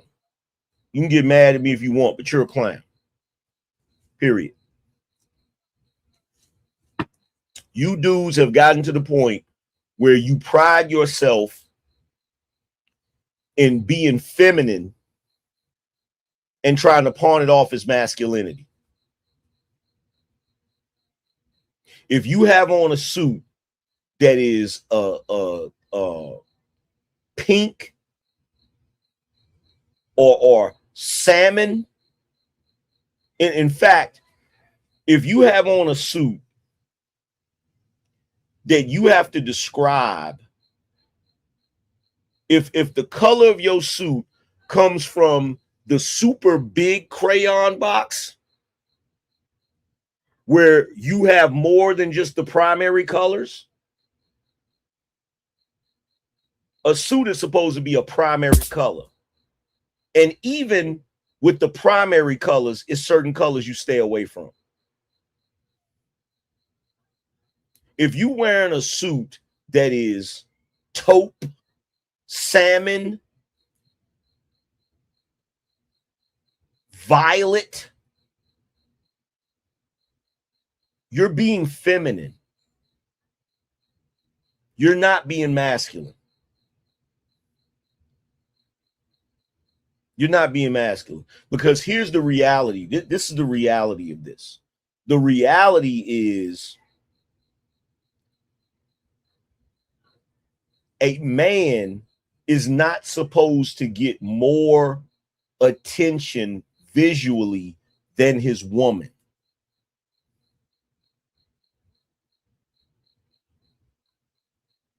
When a man and a woman go out for a night on the town, the man is not supposed to get more attention than his woman because of how he's dressed.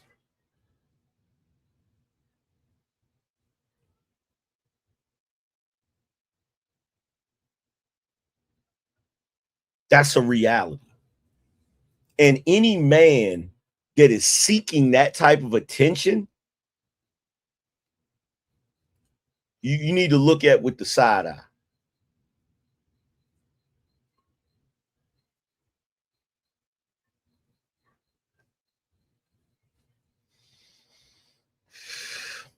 You need to look at with the side eye. When you go out on a night on the town and you're dressing formally, meaning you got on a tuxedo. This is the reason why tuxedos have always looked a certain way. If you go to an event where everybody has on a tuxedo, what you notice is the men's tuxedos are mostly the same. But when you look at the women are going to have all different types of dresses, different types of colors. They're going to have their hair in a different type of style or whatever. When you go out on a night on the town, the woman is supposed to be breathtaking.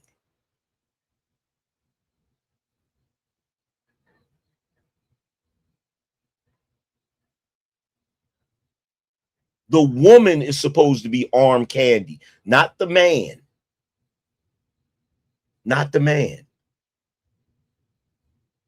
And look, I'm going to tell y'all the truth. I'm going to tell y'all what this really is. The reason why you got dudes running around here wearing purses, dressing a certain way to get attention, is because they did not grow up in households with men. They grew up in households with women, and they are jealous of the attention that the women got. These little boys grew up in households with their mother and their sisters. They saw how the sisters got compliments when they got their hair braided and they had their hair dyed or whatever. These men want the same attention that the women got. The women they saw in their family as they were growing up got more attention than them. So because they got more attention than them, they want that attention. And they think the only way to get that attention is to dress like a woman, act like a woman, accessorize like a woman. That's the reason why they do that shit. That's the reason why they do that shit.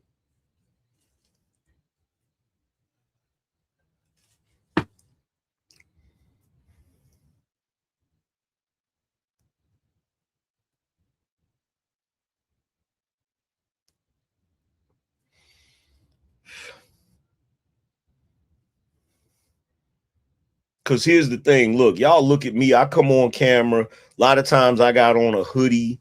I got on a Yankee fitted. You know, I got my beard. I'm a little scruffy. I haven't, my beard, it grows naturally like this.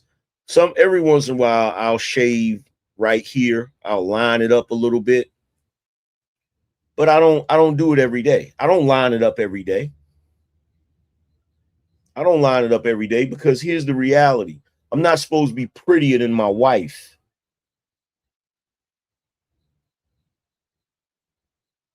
I'm going to say that again. I'm not supposed to be prettier than my wife. The only handbags in my closet belong to my wife. And for you dudes that feel left out because your wives are able to get designer bags, nigga, designers make book bags. If you really want a bag to put your stuff in because of functionality, designers make book bags that you can put on your back. Ain't nothing feminine about that.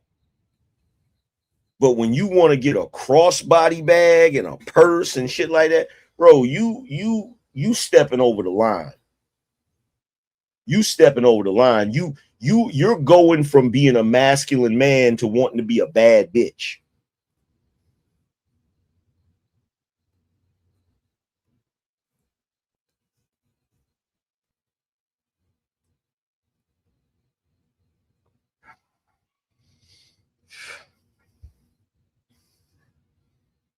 But the men of today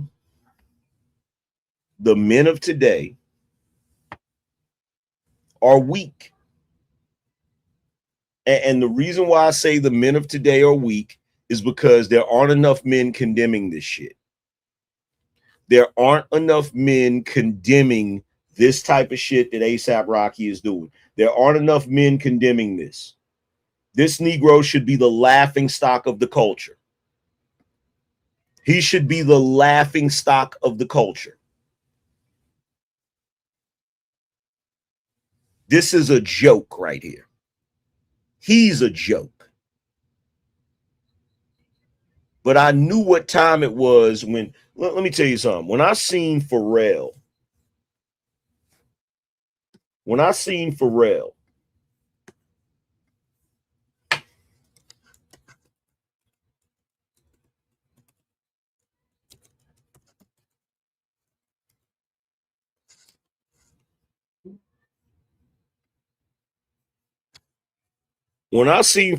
come out wearing this,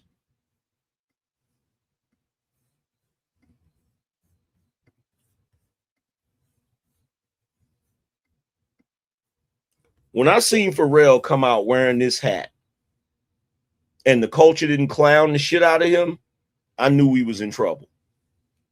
I knew the culture was in trouble. I knew the culture was cooked. There used to be a time when niggas did shit like this, we clown their asses. Nigga, you a lame. Nigga, you a cornball. Go sit your goofy ass down somewhere with that Dudley Do-Right hat. What's wrong with you? But again, like I said, because I'm going to tell you what happened. I'm going to tell you what happened. They ain't never going to admit it. But this is what happened.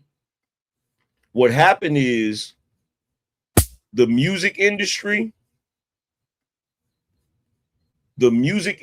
started recruiting lames and cornballs into the music industry.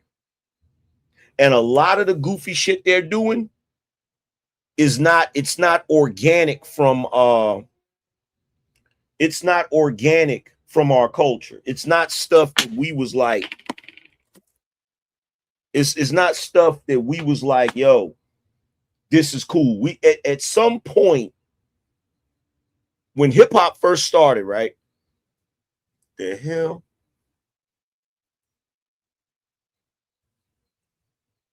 Damn B.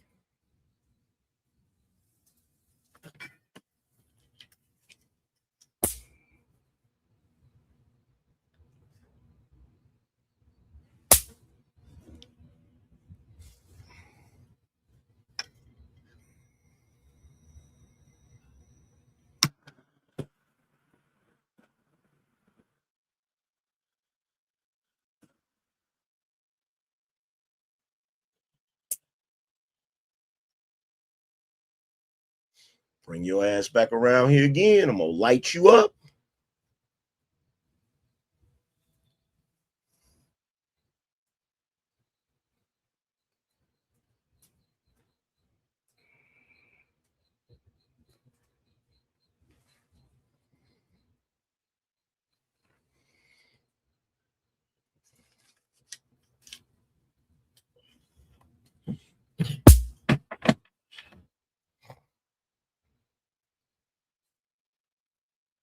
Anyway, like I was saying,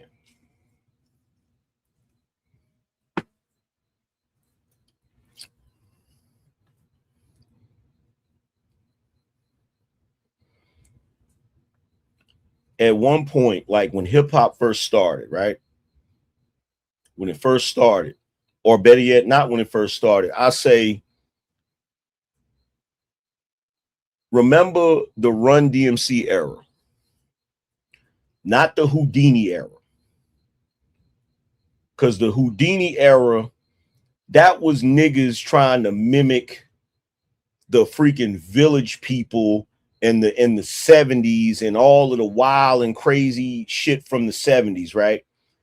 All of the, you know, Village People, Parliament, Funkadelic, all of that, right? That was some weirdo shit, right? But by the time you get to the 80s, the Run DMC era, with the jeans, the black t-shirts, the leather jackets, the Adidas, this is when you see black people being the driving force in hip-hop culture. In other words, we were behind the wheel. We were the ones that was in charge of the creativity. This is when the music industry, the rap industry, had artist development, right? They had A&Rs. They had people that were from the culture that was putting people on to game, right? If you look at hip hop in the Bad Boy era, right? A lot of people don't realize, as much as people can't stand Puffy, Puffy was a driving force in a lot of what cats was wearing, right? So if you go back and you look at Jodeci was dudes that came from a church background. So in a lot of them videos, the stuff you saw them wearing, Puffy was picking that shit out, right? So there was an era and a time where it was our people that was picking the fashion, that was picking the things we were wearing or whatever. So it wasn't like the culture was influencing us to do some shit that we wasn't already doing. It's like back then, hip hop and the way rappers dressed was a reflection of the way all of us normally dressed in the culture. So hip hop was mimicking what cats was wearing on the street, right? So rappers were basically wearing the clothes that niggas was already wearing in the street. Niggas already had the fashion and was wearing this and wearing that, right? At some point, that shit changed. At some point, they got rid of artist development. At some point, people came into the culture, these corporate entities, these people that are not from our culture, and they started dictating what the rappers wear. And then the shit switched. So instead of rappers looking to the culture to wear what was cool on the street, now the culture and everybody on the street looks to the rappers for what they should be wearing. And the only problem is what the rappers are wearing is not things that's from us. It's from people outside of the culture that don't understand our culture, that are just trying to use the rapper's popularity to push a narrative and an agenda. What narrative and agenda is that? Well, for one, you don't have any conscious rap anymore. You don't have any political rap anymore. You have drill music, you have trap music. Why do you have drill music and trap music? Because if they can use hip hop to teach these kids to be out here spinning the block on their ops and using switches and all of that shit, they're going to end up going to prison. And prison is big business, right? In addition to that, you got these rappers that they try to give them money to be part of Fashion Week and part of fashion, right? Now, if you know anything about hip hop was always counterculture. Hip hop was never part of fashion. Eventually, fashion tried to take on some of the things that hip hop was doing, but that was hip hop influencing fashion instead of fashion influencing hip hop. Now you have fashion influencing hip hop. And fashion has always been Bro, fashion has always been more about women. Back in the day when you had dudes that was models and part of fashion or whatever, they was always,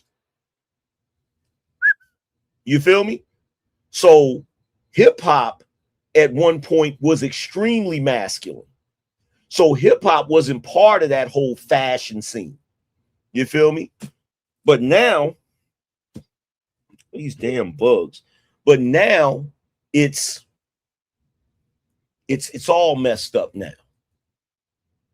You know, like Puffy said at the end of Victory, it's all fucked up now. What we gonna do now? It's all fucked up now. We're not even in control. Hip hop is one of the driving forces of our culture. We're not even in control of it anymore. Hip hop is teaching young black men to be YNs, thugs, crash test dummies, and effeminate men.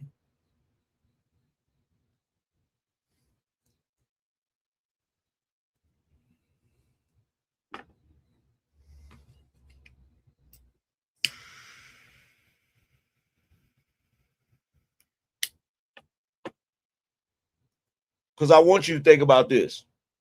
When you go out in public, how often do you come across grown men like ASAP Rocky walking around with a purse?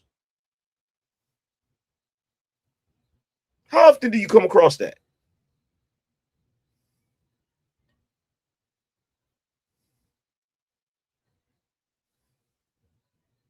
How often do you come across grown men in everyday life dressing like ASAP Rocky and wearing purses? You don't. But they trying their best to push that narrative. Now, you don't see it now, but give it about 20 years.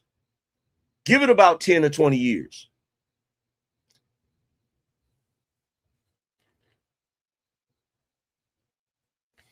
Give it about 10 or 20 years, and you, I guarantee you, you're going to see something different. Give it about 10 or 20 years, because they're trying their best to make this shit cool. They are trying their best to make this shit cool.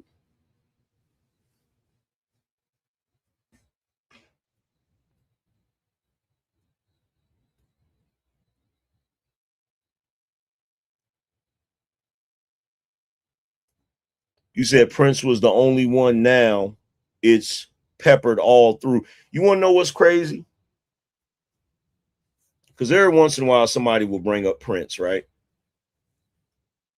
I don't talk shit about Prince, and I'm gonna tell you why I don't talk shit about Prince. Aside from the fact that Prince was genius, and I got mad love for Prince. The reason why I don't trip on Prince is because Prince, number one, was an artist that was, his genre was like a little bit of rock, a little bit of soul, and he was a performer. So I'm not tripping on what Prince wore, right? But here's the thing. Let me ask you this question. When did you ever see Prince walking around with a purse?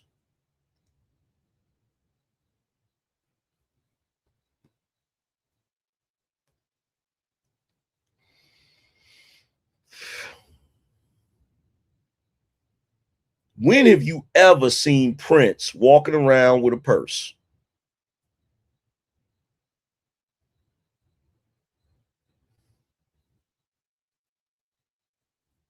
I bet y'all never thought about that, did you? I bet y'all never thought about that, did you?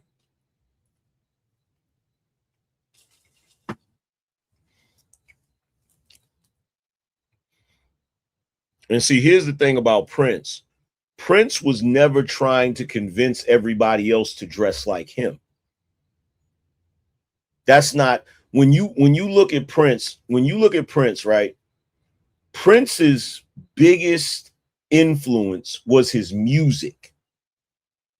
Most people that looked at Prince, they wanted to be like him musically. People wasn't trying to be like Prince fashion-wise. They was trying to be like him musically. But you look at ASAP Rocky, he's trying to influence people with fashion. He's trying to influence people with fashion. Prince never did that. You never saw Prince walking down nobody's fashion runway. Prince was doing him because that's what he liked to wear. That's how he was comfortable. You feel me?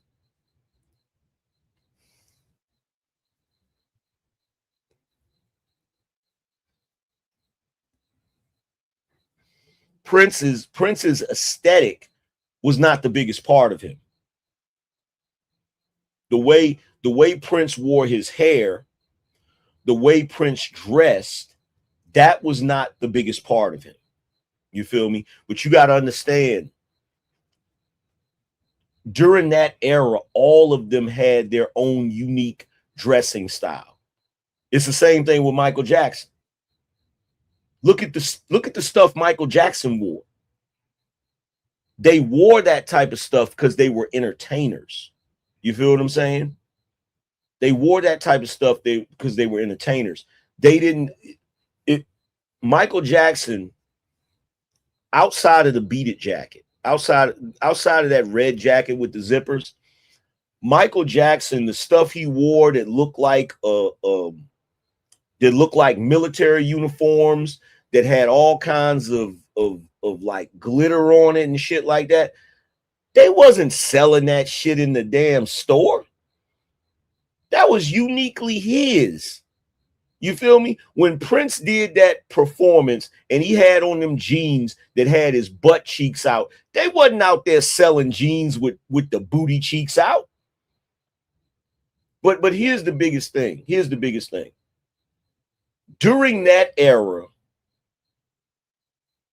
regular society was normal.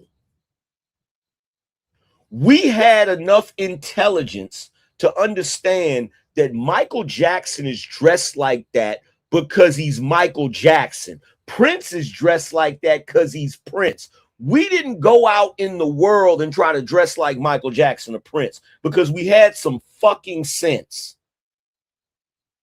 These niggas nowadays ain't got no damn sense. And the industry knows it. And that's the reason why they will push a certain. It ain't no coincidence that all of these rappers is walking around with handbags. It ain't no coincidence that ASAP Rocky, freaking 2 Chainz, all of these niggas is walking around with purses. That ain't no coincidence. It ain't no coincidence that the NBA players are dressing like that. They are trying to influence men to be more effeminate. Prince was not trying to influence men to be effeminate. Michael Jackson was not trying to influence men to be effeminate.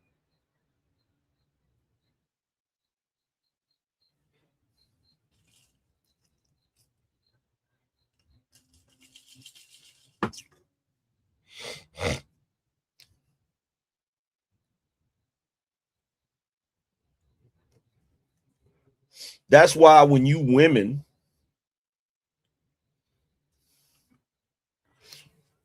thank you. I appreciate you for saying that. Hold on. Carl Thomas said, fun fact, most of those artists perm their hair to attract white audience to buy their music. Yep. Facts. Facts.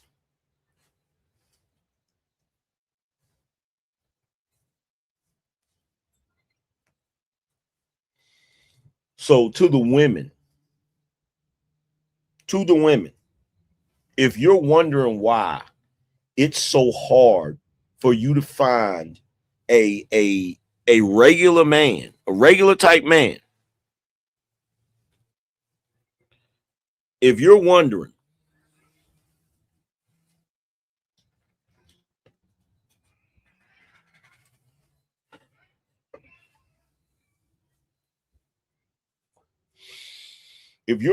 why it's so hard for you to find a good man, a traditional man, a man that is masculine, it's because a lot of these men want to be bitches. For real. They want to be, but it's really sinister the way they're doing it. They're really trying to do the shit in a metrosexual type of way. So what they'll do is they'll combine things that don't go together. So you'll see ASAP Rocky with a, you know, he's got a trench coat on, but the shit look like something a chick would wear. You feel me? Like that same trench coat, if that trench coat was pink instead of brown, you'd be like, that's a chick's coat. But how they trick you is it's brown. But look how shiny that shit is. And then he'll wear the regular pants like a man is supposed to wear, the regular shoes like a man is supposed to wear, but then he got a purse over his fucking shoulder.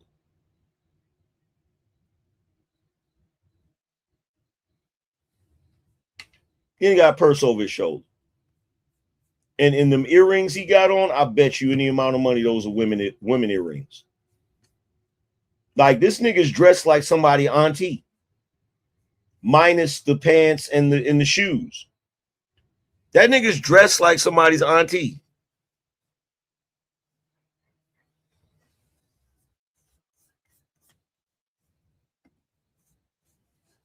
And he not the only one. Watch this. I got something for all you Drake haters.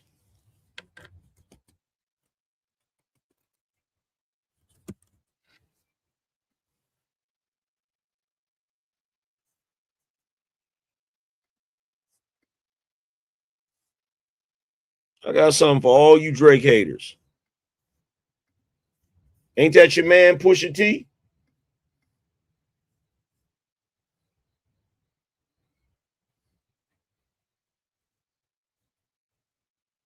Watch the head turn. Watch the sassy head turn. Ain't that your man, Pusha T?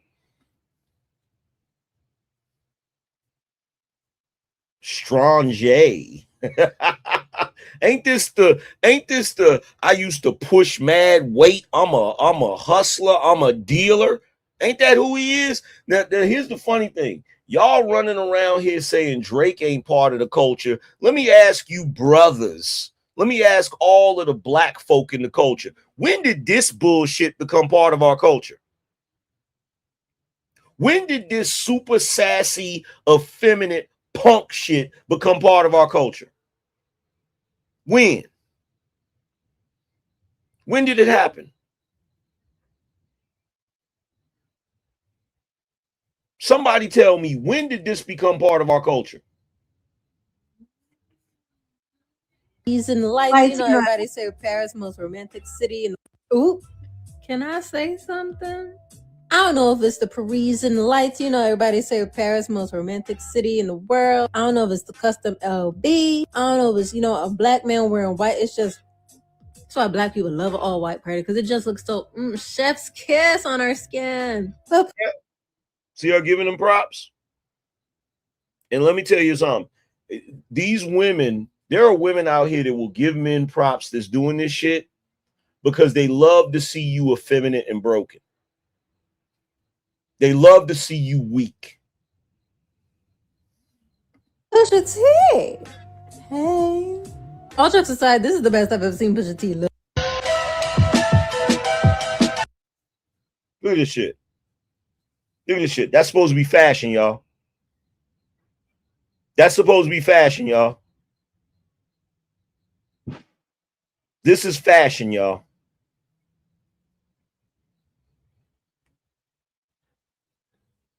Look at this weirdo shit.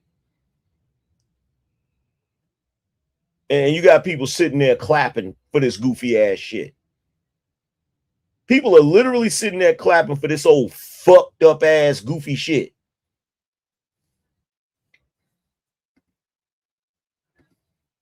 Look at it. Look at these fools. Look at these fools. Like, tell me you sold your soul to the devil without telling me you sold your soul to the devil.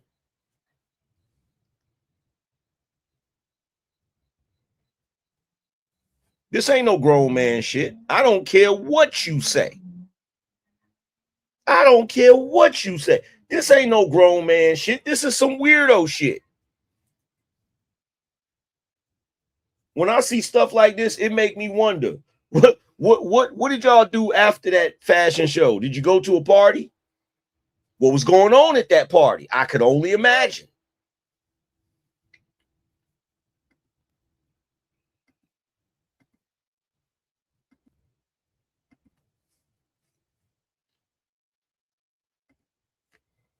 Look at the walk, y'all.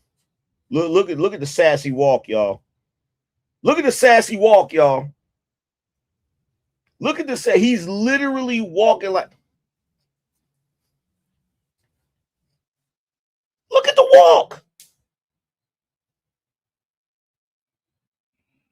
Look at the walk, bro. And look at this. Look at this shit. Look at this shit. You see what I mean? You see what I mean? Look at that weak ass shit. Look at that comment right there, y'all. That's modeling and get paid. Look at it. Look at this shit. Y'all see this shit? Look at this comment right here. Look at this comment.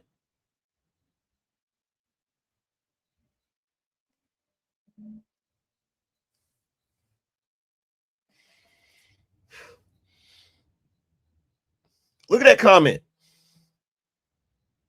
That's modeling and getting paid. I don't know if you know, I don't know if you know this, but not all money is good money. You ever heard somebody say that? You ever hear somebody say not all money is good money?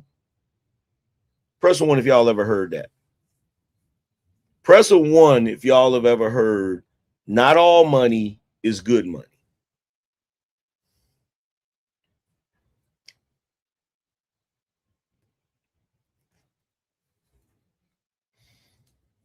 Do y'all really know what it means to sell your soul or to sell out?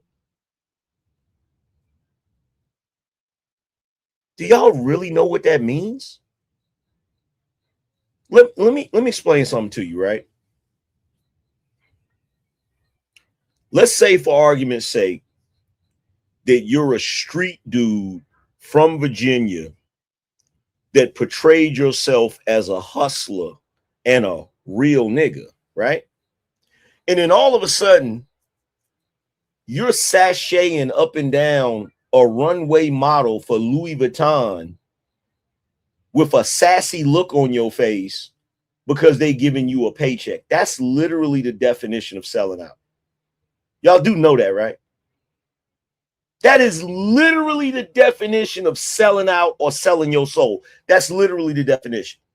It's when you will do anything, even if it's out of your character, for a paycheck.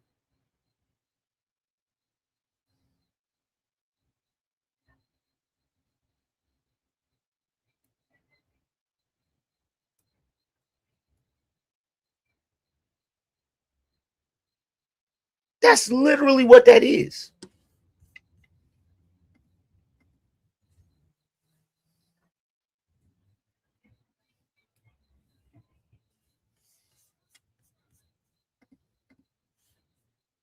See, my thing is I'm going to represent the real men, not this goofy shit. You'll never see me doing no goofy shit like that. Ever. Ever. If you ever see me doing some shit like that, just know it ain't me. Like, bro, this is some weirdo shit.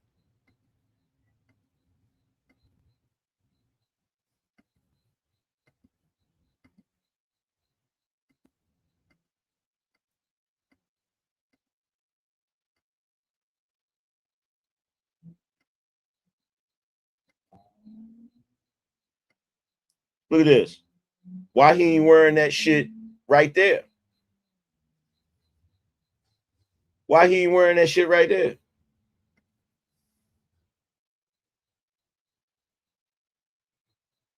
No, sitting next to Lil Nas X.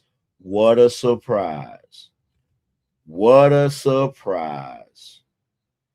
What a surprise.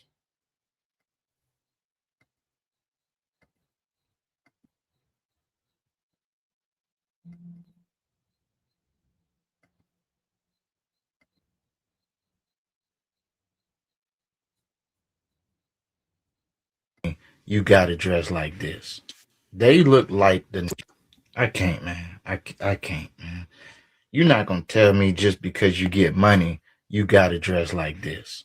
They look like the next wave of Marvel superheroes is going to come out in 2025. I know somebody want to say, but you don't know how much these shoes cost.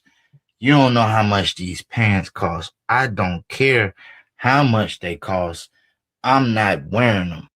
For real, if you don't take them glasses off, and sis, all she did was just get a blanket and put some buttons on it. The only person that looked halfway normal is Pusha. Now I wear that outfit, but the rest of this, I can't do it. I don't care how much money I got, and I don't care how much the clothes cost. You cannot convince me that this is high fashion. Crush you to pieces. Hey y'all, what's the deal?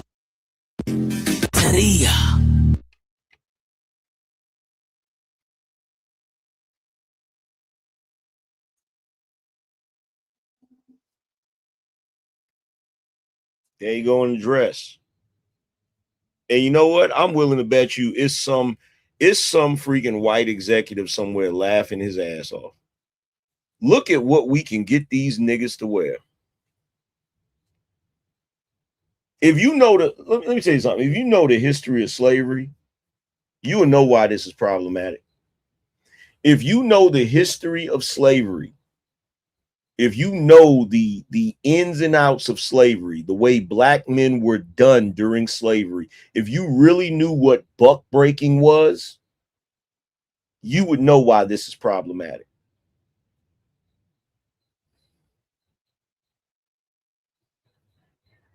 You would know why this is problematic.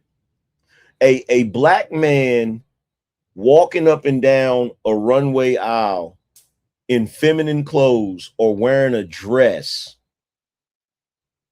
knowing the history of slavery, is like a small hat person bragging about a tattoo of numbers on their arm. This is what I mean when I say, as a culture, we don't have no self-respect. We don't have no self-respect at all. At all. Because if you knew the history of buck breaking and you knew the history of slavery,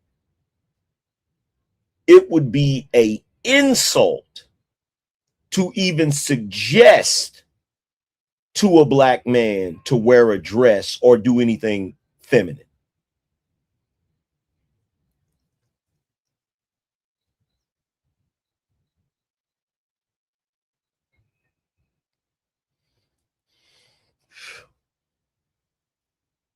But niggas don't have a problem with this. They just have a problem with me critiquing it. Niggas don't have a problem with brothers wearing dresses and brothers being effeminate. They just have a problem with me critiquing it. Let that sink in for a second.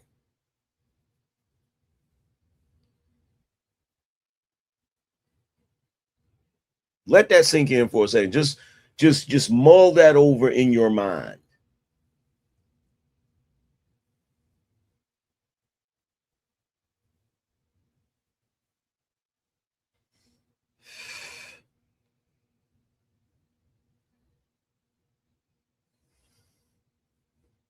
This is by far, this new generation of men is one of the weakest batches of men. Yo, when I sit back and I look at some of these dudes that did not act like this in the 90s, okay? A lot of these dudes did not act like this in the 90s. It just tells me these niggas will do anything for money. They'll do anything for money. They will do anything for money. They will put on a dress. They will put on makeup. They will do anything. And see, here's the funny thing. This is one of the dudes that be running around here trying to critique Drake, trying to call Drake soft. And here he is in a whole dress.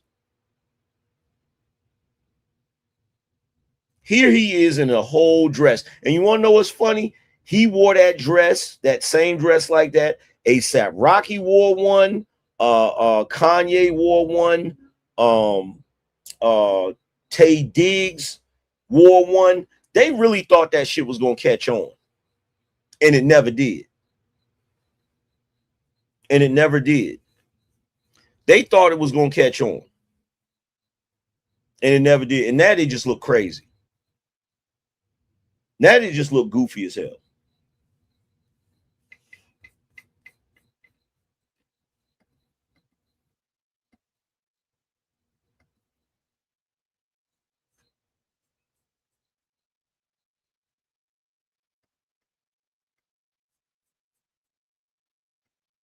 To the land of Oz.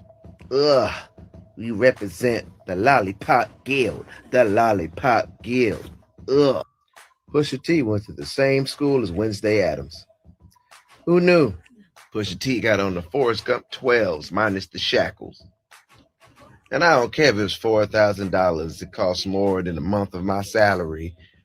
That don't mean it's good. That don't mean you should wear this with pride. You can look at his face. He ain't prideful about this outfit. And look at this doggy. Look at this doggy purse that he got. That's a purse. That is a purse. Make no mistake about it. That is a purse.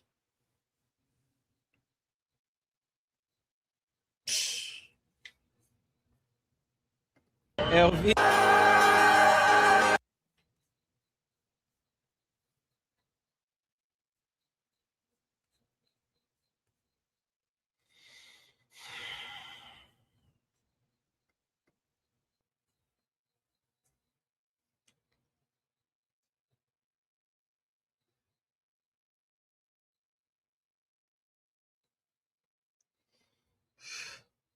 But these are supposed to be grown men. These are supposed to be grown men.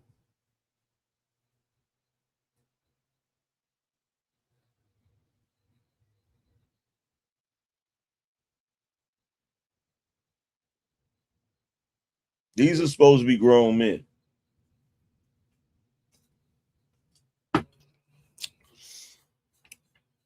Somebody said, how do you feel about men dressing like women in movies? Why would they need to do that?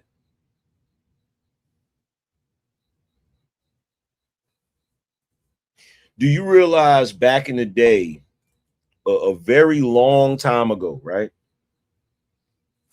Women weren't allowed to act. Back in the day, women were not allowed to act.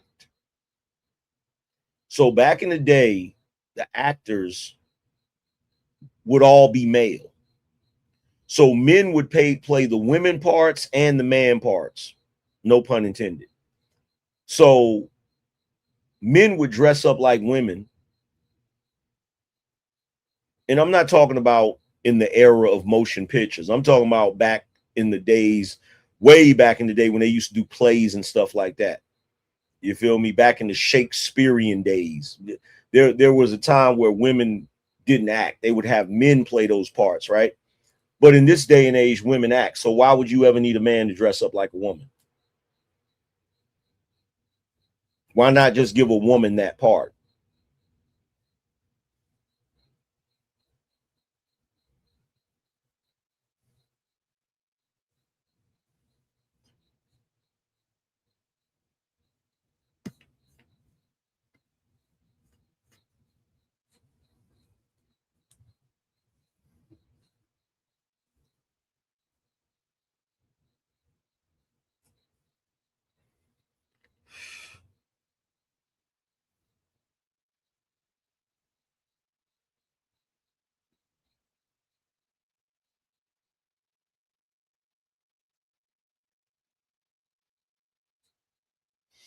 Said Martin Lawrence did that. Yeah, all of them dudes that did that are problematic. All of the dudes that did that are problematic. I don't care who they were. Martin Lawrence, Tyler Perry, Eddie Murphy, Kevin Hart, Dave Chappelle. I don't care who it was. I don't give a shit who it was. I don't agree with no straight grown man, especially a black one, dressing up like a woman in a movie part. I don't agree with that shit.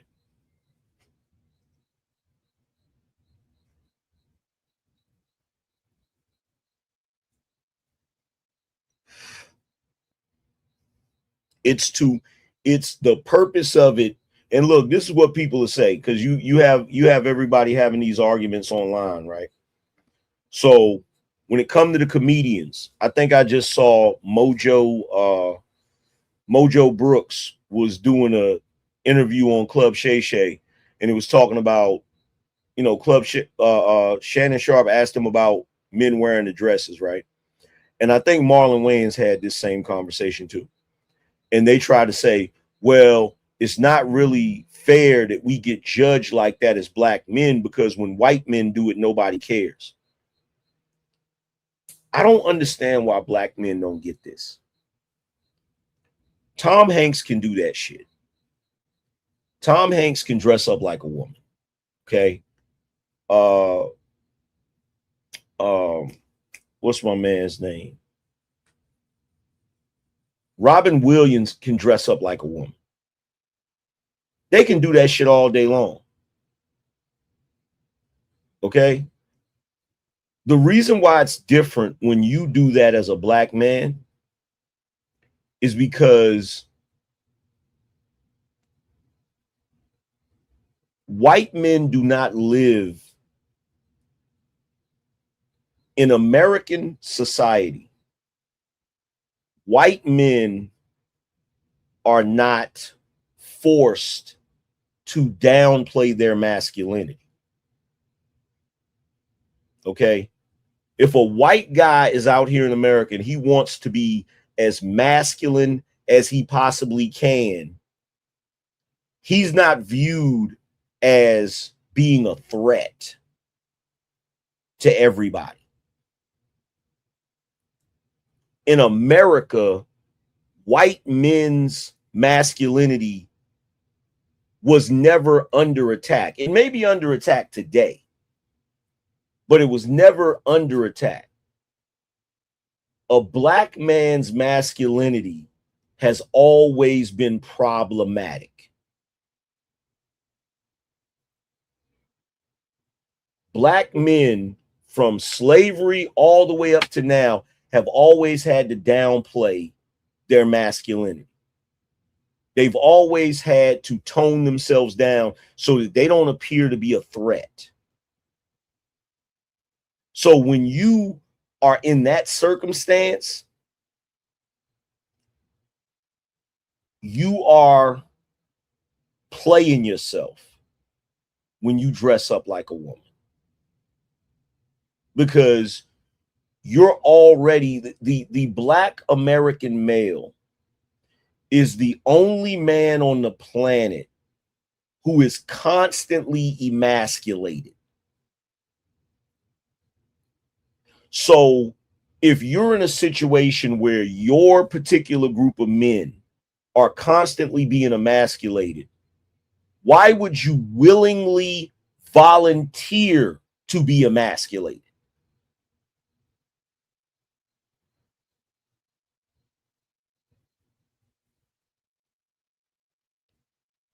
Why would you play up the stereotype?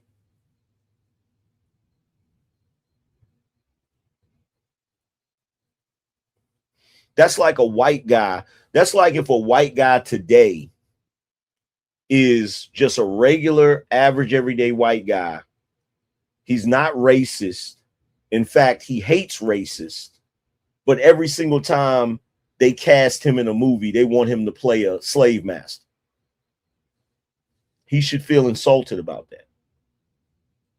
He should feel insulted about that. If he's a regular, average, everyday white guy that just happens to be an actor, but he's not prejudiced or racist, he doesn't have a problem with black people whatsoever, but every single time they cast him, they want him to play a slave master or some sort of white supremacist. And then when he asked him, why do you want me to play? Well, because you look like one. He should be insulted. He should feel insulted. Not only should he feel insulted, but he should say, look, man, I don't want to perpetuate this stereotype. I don't want to be viewed as this all the time. And it's the same way with black men. We already have a problem of black men being raised in single mother households. We already have a problem with black men being accused of effeminate behavior. We already have a problem with black men not displaying masculinity. We already have a problem with black men not being viewed as men. For a very long time, we were referred to as boys, even if you were a grown man. So why in the fuck would you allow anybody to put you in a dress, to effeminize you, to insult your masculinity, and to downplay your manhood? Why would you do that when that shit has been going on since slavery? Why would you do that? And let me tell you something, I'm going to keep it all the way funky with you. Every one of those black men that put that dress on, I guarantee they didn't feel good about it. I guarantee you, they may never admit it, but they look back on it, and I guarantee you when they look back on it in retrospect, they probably like, damn, I shouldn't have did that shit. Damn, I played myself. I played myself, and I played my whole race by doing that shit. I guarantee you at some point they thought about that. I promise you. I promise you.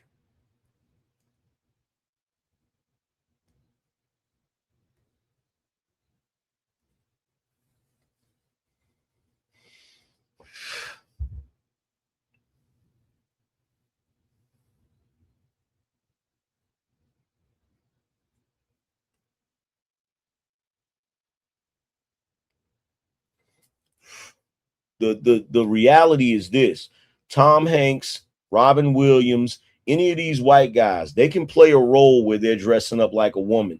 The society is not going to view them as being less than men when they do it. Nobody, there's no trope or no stereotype where people are going to say, oh, the only reason Tom Hanks is in movies, the only reason Tom Hanks' career blew up is because he used to dress up like a woman. Nobody's going to say that. Nobody's going to say that. Tom Hanks used to be on a TV show where he dressed up like a woman. But nobody's going to say that is the reason he's successful. Nobody's going to say the only reason that Robin Williams is successful is because he put on a dress and played Mrs. Doubtfire. Nobody's going to say that.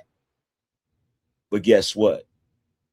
Everybody's going to say, oh, the only reason that Will Smith is successful is because he played a role where he was in bed with another man. They're going to say, oh, the only reason that Kevin Hart is super successful is because he put on that dress on Saturday Night Live. No, nobody's going to say that about white men. They're going to say it about black men, though. Because there's a thought process that the only way black men can be successful is they have to compromise their beliefs. They have to compromise their integrity in order to they have to show the industry that they're willing to bow down.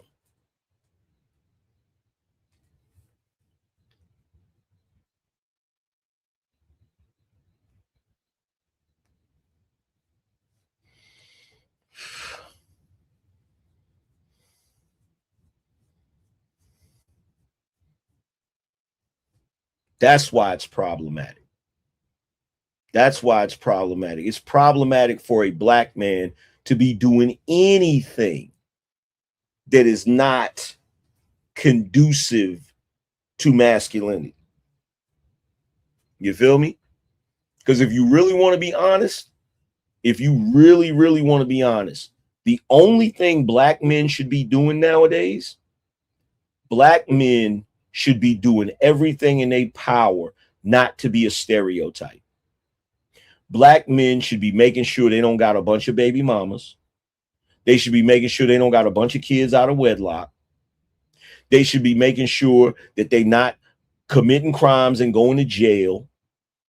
They should make sure that they not out in public acting a damn fool. There's a bunch of things that black men shouldn't be doing because there is a fuck ton of negative stereotypes about us that for some odd reason, we just want to play right into those stereotypes. I don't get it. I don't get it. I don't understand why. It's like, it's almost like in this day and age, black people want to give racist white people confirmation.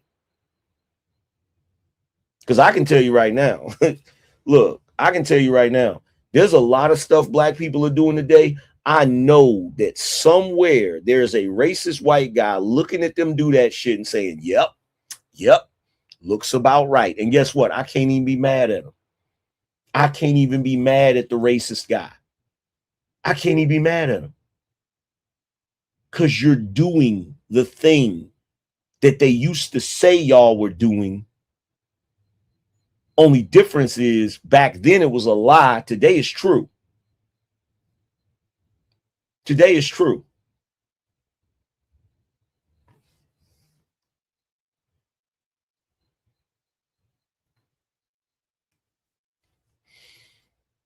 Racist white guys will say the only thing that black men want to do is have babies, commit crimes, and go to jail. And somebody be like, wow, that's a really racist statement. That is a really bigoted statement. But guess what?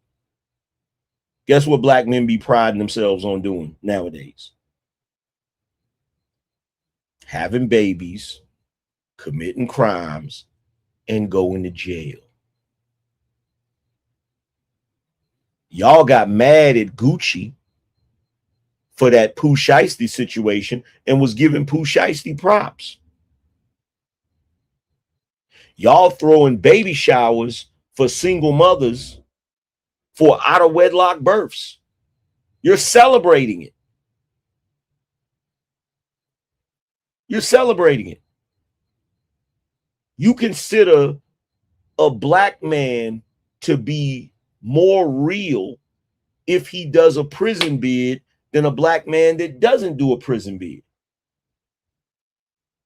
The black man that did the prison bid and came home, y'all consider him a real nigga. The black man that never went to prison, never got arrested, y'all consider him soft. Y'all consider him a lame. By our standards and our culture, and nobody wants to address it. Everything that we think in our culture that makes you a man is some bullshit. In our culture, we judge men on, in our culture, the only way you can be considered a man is if you able to fuck mad women, whether they your wife or not. In our culture, the only way you're considered a man is if you have a propensity for violence. Meaning when you out in the street, if somebody say something to you, you beat their ass. That's called standing on business. You see the clips online where dude get to arguing at work and he say, I ain't going for this shit. I'm a real nigga. I'm from the streets, nigga. That's how we gauge who's a man and who isn't in our culture. You niggas have more respect for dudes that did prison bids than dudes that didn't. If a guy doesn't have a felony, if a guy has never went to jail, has never went to prison, and you know that, you're more prone to disrespect him. You'll tell him straight up, you ain't about that life and you ain't about that action. And you'll disrespect him because of that. But if a nigga went to prison for killing somebody or some shit like that, oh, you tiptoe around him. You'll tell everybody, I don't play with him. He about that action.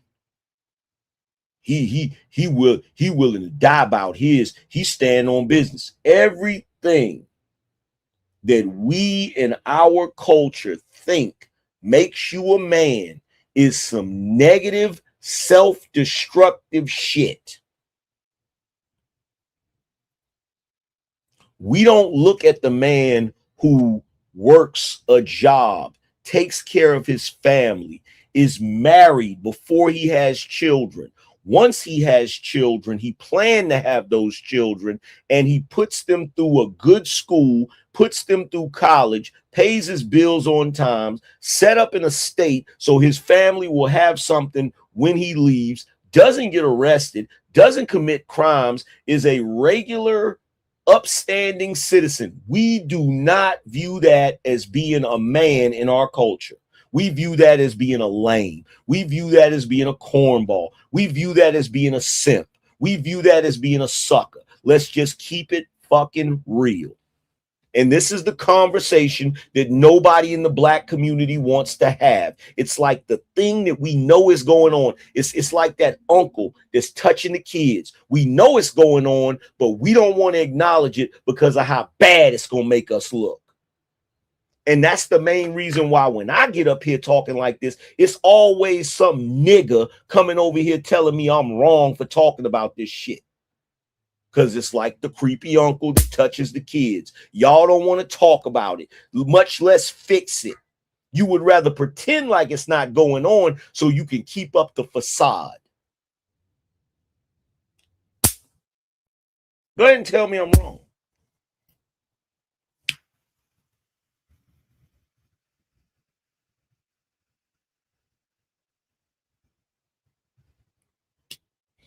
I get up here and say the culture's trash, and niggas tell me, man, the culture ain't trash. That's just the way you see it. Oh, really? What culture you looking at? What black excellence do you see right now?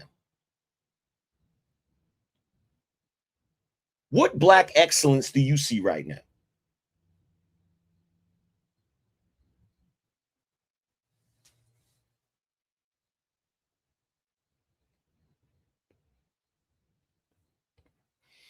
Now, some other nigga with more visibility will take everything I just said, because you know they watching. They'll take everything I just said, go somewhere to some somebody's podcast and say the exact same shit I said, and they'll fucking go viral for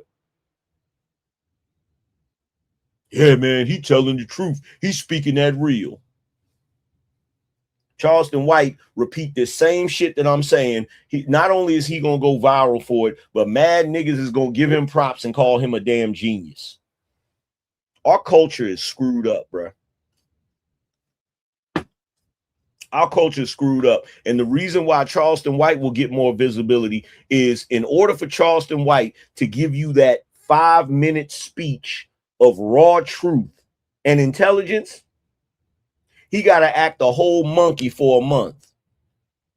I'm going to say that again. In order for Charleston White to get visibility, to give you that one snippet of knowledge, that one 5-minute snippet of knowledge that everybody needs to hear, that sometimes he copies from niggas like me, he got to act an entire monkey for a whole month to do it.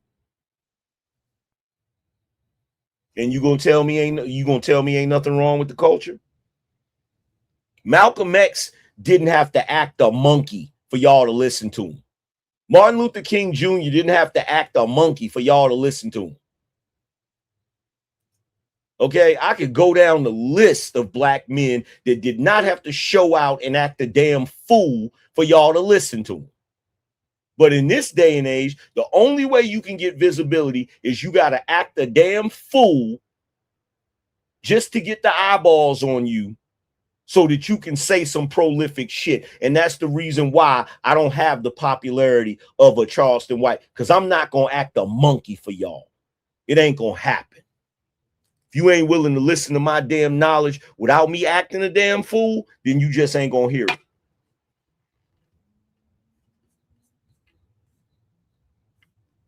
You just ain't gonna hear it. Real nigga shit. Real nigga shit. And for you niggas that want to try to say, because there's some of you niggas that try to say, oh, Angry Man, you be talking about the black people. Let me make sure you understand this. Every black person that this doesn't apply to, that got sense, you know I'm not talking about you. They know I'm not talking about them. The niggas that engage in this stupid shit that make us look bad, you know who you are. You know exactly who you are. And you know exactly who the fuck I'm talking about. Okay? Because the reason why I talk about this shit is because somebody got to point it out. because it needs to be fixed. It needs to be fixed. The type of shit niggas pride themselves on is self-destructive. And there used to be a time where there was an agenda to program black people and train black people to do that, and we used to resist it. Now we have bought into it. Now we have allowed the programming to take. And so now cats is running around, acting a fool, doing all types of stupid shit, and you still screaming about white supremacy. It ain't white supremacy at this point.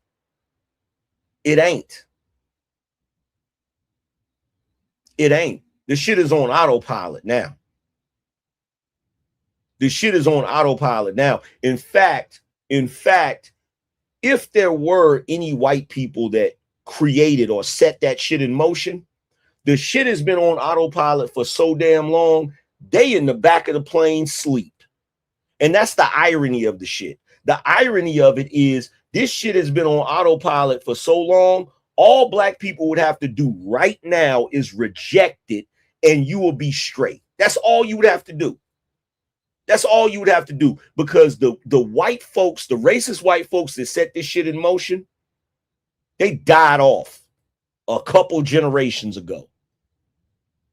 You are literally in a position to where you could fix your shit right now and thrive, but you can't thrive because you've bought into those programs, and now you're literally destroying yourselves. Literally. But then when somebody like me gets up here and points it out to you, you want to come at me like I'm wrong. You want to talk to me like I'm crazy. Like I just want to bash black people. Like, get out of here. There was a chick that was on Trey's panel the other night talking about you be perpetuating and furthering the cause for non-black men. And I'm just sitting there listening to her like she's fucking crazy. Like, you've lost your damn mind. You've lost your damn mind. If that was the case, why would I make reference to the ISIS papers? Why would I make reference to the miseducation of the Negro? Why would I make reference to all of the daughters of the trade? Why would I make reference to all of these books that are for the purpose of waking black people up so they can stop acting a damn fool? Why would I bring up all of these things? Why would I point out the inconsistencies? Why would I tell you about Elizabeth Hinton's book, From the War on Poverty to the War on Crime, breaking down how Lyndon B. Johnson instituted certain things to destroy the black community? Why would I bring that up? Why would I talk about that? Why would I talk about that? A tap dancing coon is not going to point you in the direction of the knowledge you need to free your black ass. I'm not going to do that if I'm a coon. It don't make sense. It don't make sense. If I wanted black people to destroy themselves, why would I tell you what you need to do to break the cycle, to break the programming? See, the problem is you niggas have been so thoroughly programmed. The only thing you love is anybody that is teaching you or encouraging you to destroy yourselves, and you hate everybody that's trying to stop you from destroying yourself. That's how backwards you are today. That's how backwards you are today. But I told you, it's the 3 prime directives. Black people have 3 prime directives. The first is to destroy themselves, each other, and their community. Everything y'all do centers around those 3 things. You have to destroy yourself, others like you, and your community. That's why you give me all that pushback, because it's one of your prime directives. You have to destroy somebody that looks like you when you're not destroying yourself or your community. Everything you do, your music is destroying your community right now. It's destroying you and people that look like you. The drugs you sell is destroying your community, destroys the people that look like you and yourself. Your relationships is destroying your community. The people that look like you and yourselves. Everything you do today is based on those 3 prime directives. I can trace anything you do back to that.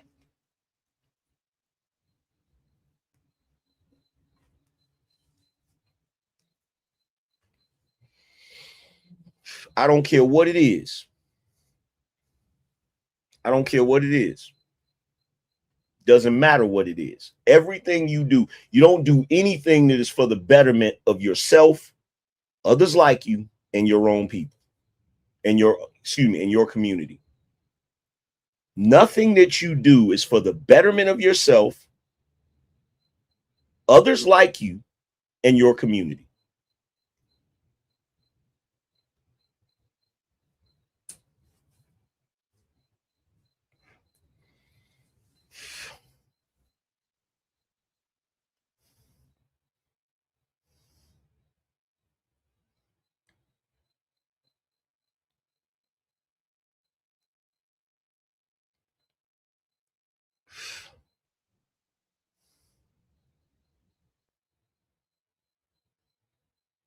But I ain't gonna tell you the truth. But you don't want to hear the truth. So I'm gonna lie to you, make it sound fly to you. You don't want to hear the truth. So I'm gonna lie to you, make it sound fly to you. The nigga experience. It was created. And by the way, if you don't know where that came from, I don't think we can be friends. If you don't know where that came from, somebody tell me where that came from. But you don't want to hear the truth. So I'm going to lie to you, make it sound fly to you. Tell me where that came from, y'all.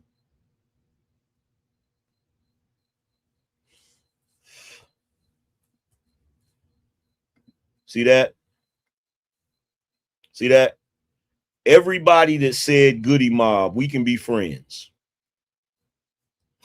We can be friends. Everybody that said Goody Mob, we can be friends.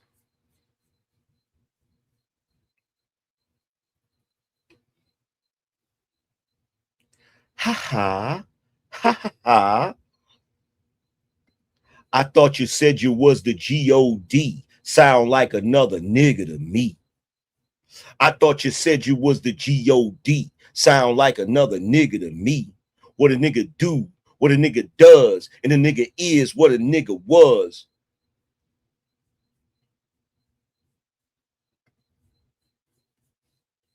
How that shit go? What a nigga do, what a nigga was.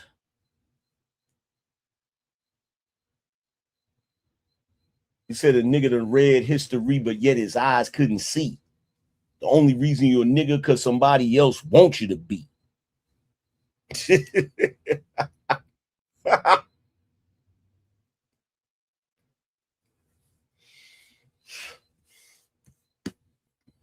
Matter of fact, forget all of that.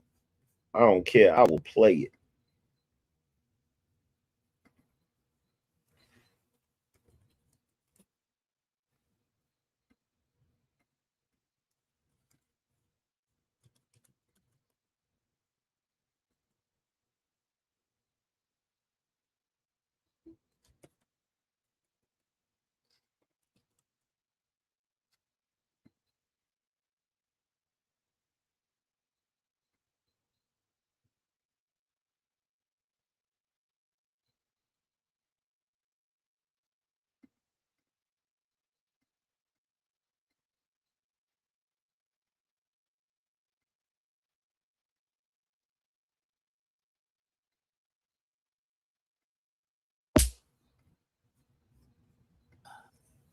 Been saying this.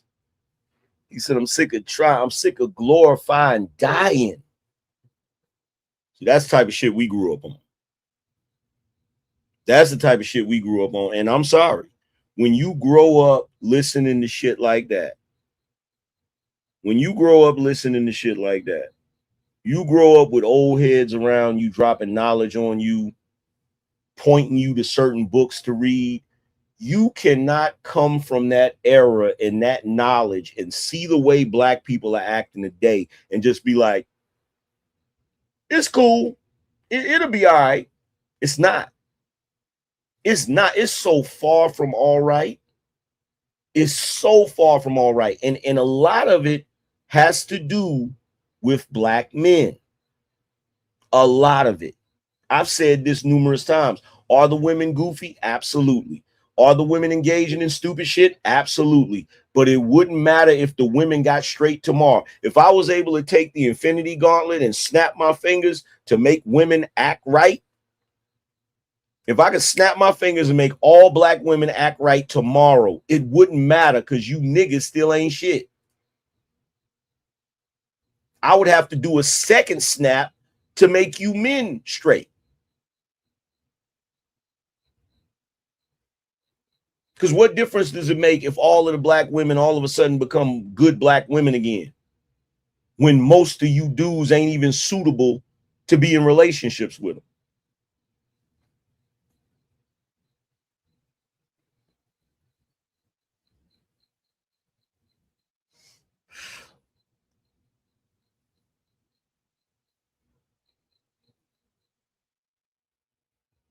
What difference would it make? What difference would it make? We still would have to fix the men too. Because the type of shit y'all niggas is on, like y'all niggas ain't standing on business. Not real business. Y'all ain't out here functioning like men. You have a pseudo version of masculinity. You engage in pseudo masculinity, which is some sort of amalgamation of femininity and watered down masculinity because you wasn't raised with a father. He wasn't there to slap the taste out your mouth when you did something effeminate.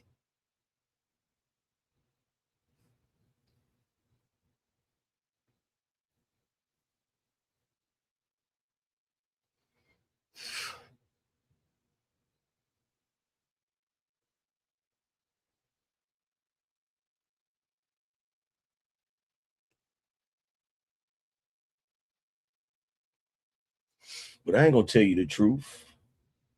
I'm gonna lie to you, make it sound fly to you. You don't want to hear the truth. So I'm gonna lie to you, make it sound fly to you.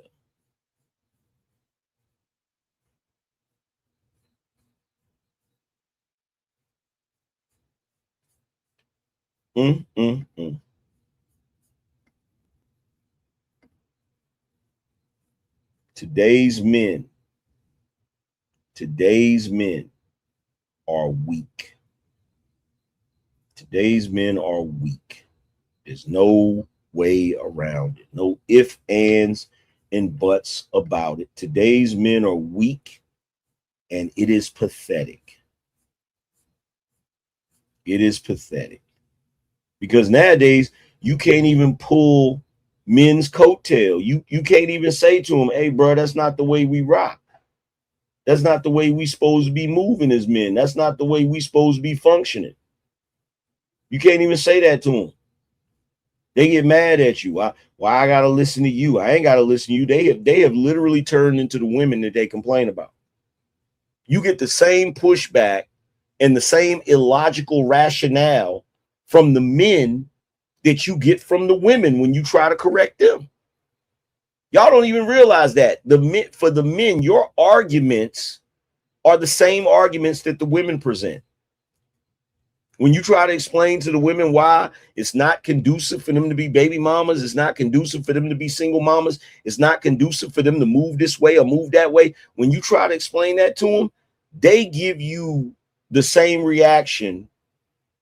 The men are giving you the same reaction that those women give you.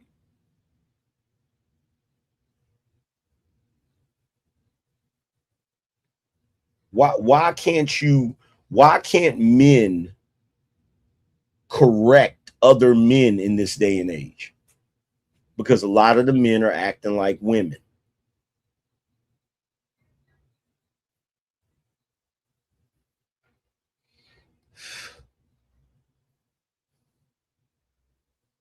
A lot of the men are acting like women. I can't name how many times I've had conversations with men and I'm sitting there listening to them And the only thing I hear is their mother's voice. I don't hear their voice.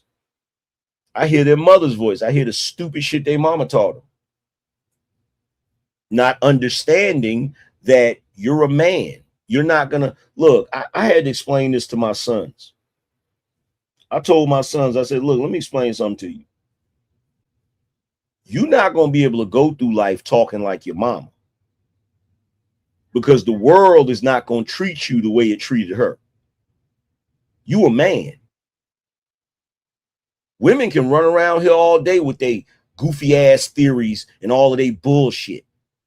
The reason why women can do that is because our society provides a safety net for women. There are so many things in place to help a woman that makes a huge mistake. That same safety net is not there for you men. See, a woman don't got to worry about walking the straight and narrow. They ain't got to worry about walking that tightrope, because if they fall off of that tightrope, there's a net that's going to catch them, and they can go back up there and try again. But as a man, when you start walking that line, if your ass fall, you're going to hit the damn floor. You're going to hit the ground. And that shit hurt.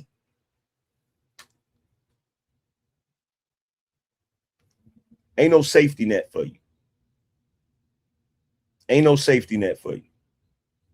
You feel me?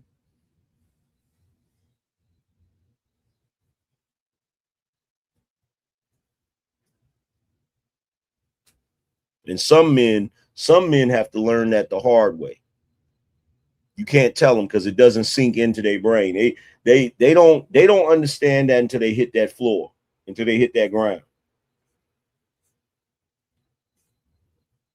I was just having a conversation last night with a brother on a panel, and all of the extra shit he was saying, I'm sitting there listening to him like, bro, you got to realize you're not a woman.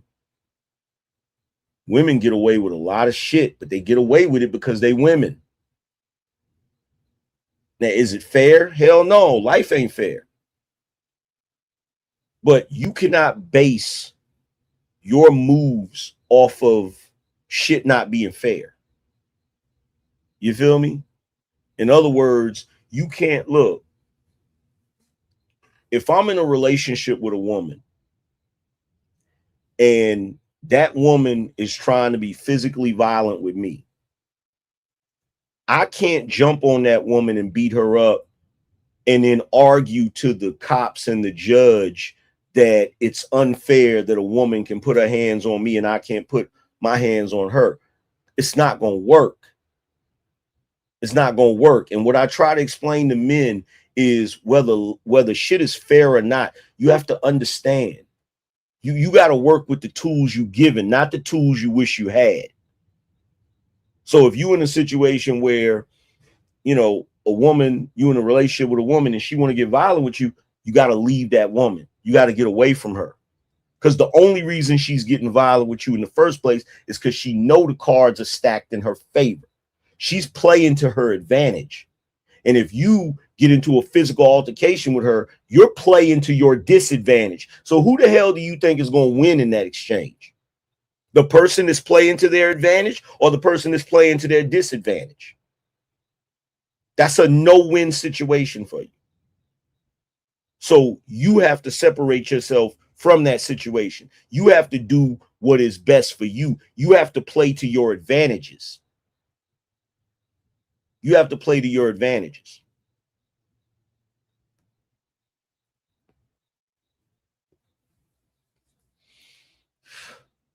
You have to move. See, here's the thing. Cats come into these spaces and they start screaming they red pill and all of this shit. And look, let me explain something to you. Red pill is not complaining about women. That's not what red pill is. That's not what red pill is. Red pill is not about you complaining about women and browbeating them into behaving better. That's not what red pill is. Red pill is you understanding women and why they do the shit they do and move accordingly so that you can put yourself in the best situation. That's what Red Pill really is about. Red Pill is about opening your eyes to the reality of what's going on and moving accordingly. That's what it's about. But most of you men are so stuck in Red Pill rage, you think that your fight is arguing with the women. That's not your fight, bro. That's not your fight. Your fight is resisting the urge to try to fix these women. That's your fight. Because as a man, you're a problem solver. So when you see a woman that's problematic, your first instinct is not to leave. Your first instinct is to try to solve the shit. Your biggest fight, your biggest battle is fighting your instinct to try to fix that woman. That's your biggest battle. Because instinctually, you're not going to want to walk away. And if you're stuck in Red Pill rage, you're not going to walk away, because what you're going to do is you're going to stand around complaining about the fact that she shouldn't be like that. But guess what? You complaining about her you complaining about her state of being and how she shouldn't be like that ain't going to change that bitch. It ain't going to change her. Take it from somebody that knows, okay? Because I'm not speaking from theory. I'm speaking from experience. And the one thing I've learned about a problematic woman is there is no sentence in the English language that's going to make her act like she got some damn sense. It doesn't work that way. It doesn't work that way. You're wasting your time. You're wasting your breath. You're wasting your energy. Look at my beard. Look at my beard. My beard shouldn't be this fucking gray. But there's two reasons why my beard is this gray. It's two reasons why my hair is this gray. One, premature gray runs in my family. But two, I've allowed women in the past to stress me the fuck out. Simply because I could not fight the urge of trying to use logic to get them to see things my way, instead of recognizing a problematic woman and walking the fuck away. Save yourself the stress. Save yourself your peace of mind. The moment, and I do mean the fucking moment. I don't care what the situation is. The moment that woman shows you she is problematic and unwilling to listen to you, wash your hands of that situation and walk the fuck away. Period. Period.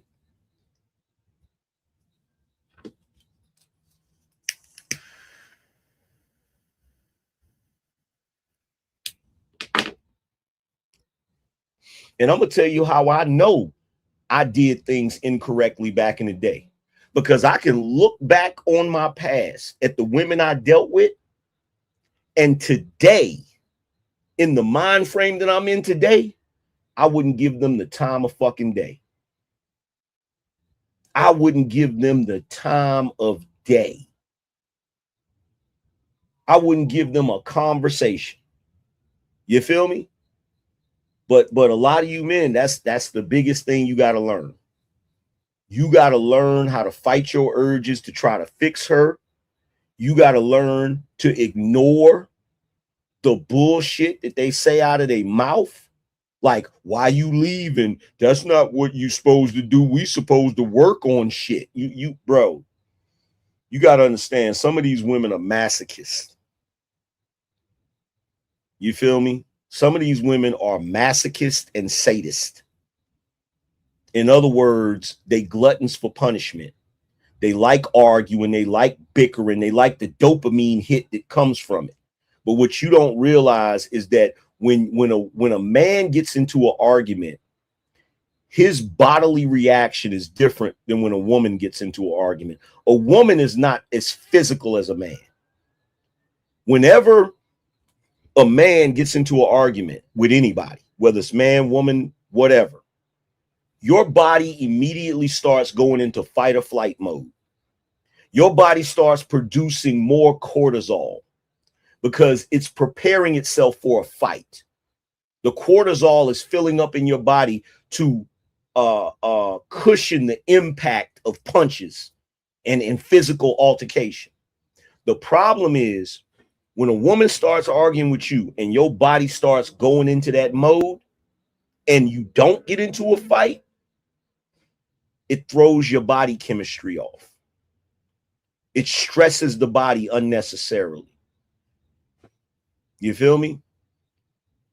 This is how you end up with hypertension, high blood pressure, all of this wild shit. So a lot of you dudes don't even realize it. It doesn't work like that for women. Women can argue all day. It doesn't really affect their body the same way it affects a man's body. Right? If you're in a relationship with a woman and y'all argue every day, that woman is killing you slowly just by arguing with you. You don't realize it. You don't even realize it. She is killing you softly every day, whittling away at you like waves crashing on a beach, eroding that shit. And you don't realize it because every day it's like you going through the physical bodily function of preparing yourself for a fight every day that never happens. That means that every single day you get into an argument with her, your body's filling up with cortisol and you don't get into a fight. Because see, naturally, when you get into that fight, you're releasing certain energies and once that fight is over, your cortisol levels go back to normal. But when you get into that argument and then that cortisol starts pumping and shit and you don't get into a fight, the shit doesn't go back to normal as fast as it should. And it's throwing your body chemistry off. You feel me? And I don't care what nobody say. This is the reason why in our culture, this is why other men outlive us. This is why white men, Middle Eastern men, Asian men, Latin men, this is why they outlive us. Because they don't have to argue with their women every day. Niggas have to argue with their women every day. Black men have to argue with their women every day because black women's mouths are crazy and they don't have enough respect to just chill out. They don't have enough respect to let it go. They don't have enough respect when you say, hey, I'm not trying to argue with you. They don't have enough respect to walk the fuck away. No, they're going to make you argue. They're going to make you argue. And what you don't realize is that is wearing down your life. That is killing you. And this is the main reason why black men usually die much sooner than their women, much sooner than other groups of men. This is the reason why you show me any man that was in a relationship with a black woman that argued with him all the time. And by the time he's in his 50s, he got all kinds of health problems. And y'all try to chalk it up to his diet, whether he exercises or not. No. Most of it is coming from the stress of those arguments. I guarantee you that shit.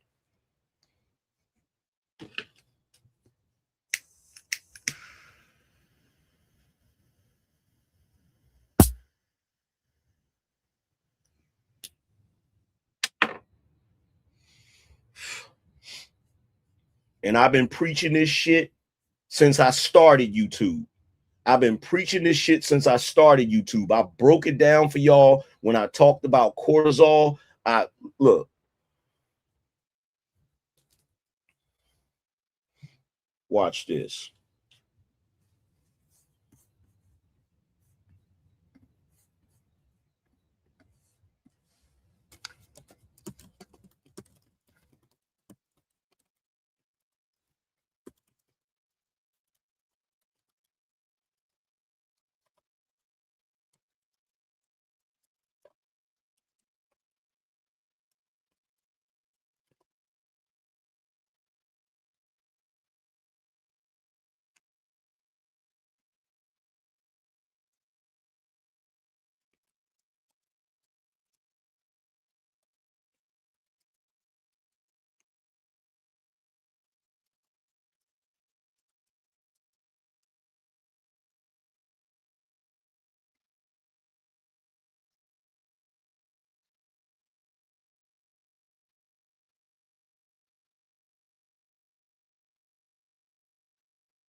Watch this.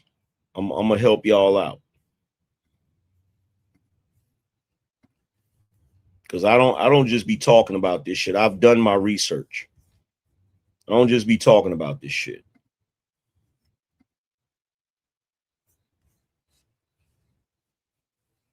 I put in the Google, when a man gets into an argument, does it result, when a man gets into an argument that doesn't result in a fight, does his cortisol levels rise, and is that problematic?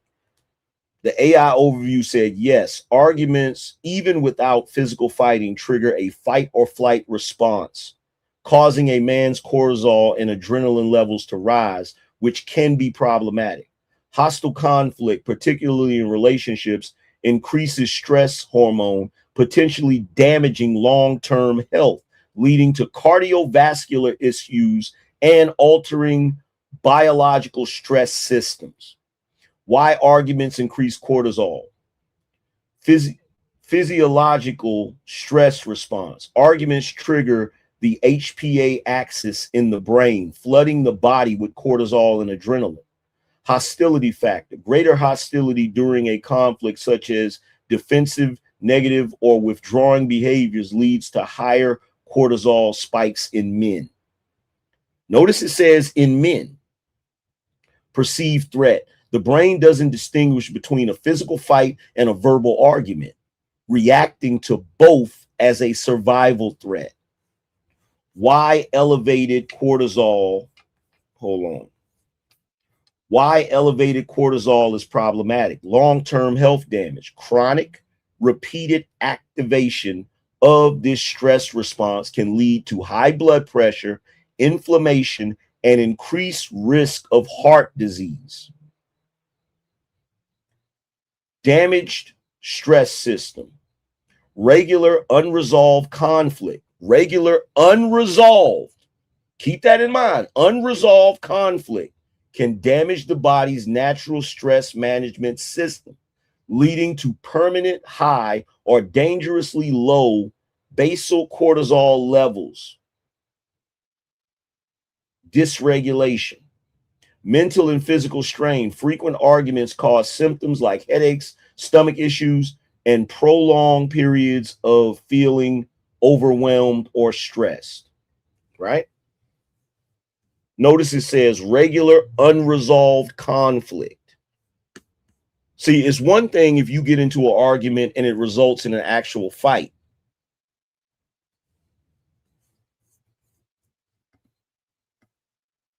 That's not as damaging.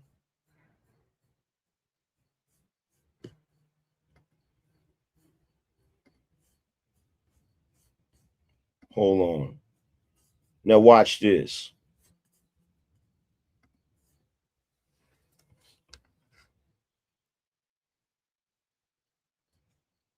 Is heart disease a leading cause of death in Black males? Yes. Yes. Heart disease is the leading cause of death in Black men in the United States. Can y'all put two and two together?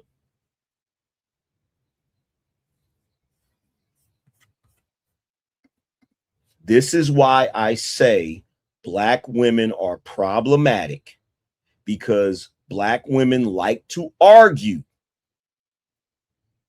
And I just showed you that constant arguing with Black women raises cortisol levels in Black men. Whenever there is a argument and an issue that is unresolved, that continues to happen every single day, you're throwing off your body chemistry, which can result in heart disease. Then I ask, is heart disease a leading cause of death for Black men? Yes, heart disease is the leading cause of death in Black men in the United States. Black adults have significantly higher prevalence of cardiovascular disease, nearly 60% among those 20 or older. and are 30% more likely to die from heart disease compared to white Americans.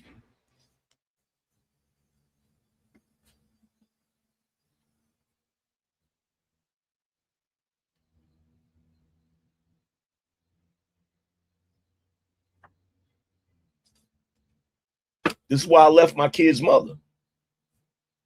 I left my kid's mother because me and her, the last argument that we have, my damn chest was hurt. I said, oh, hell no, it's over. It's over.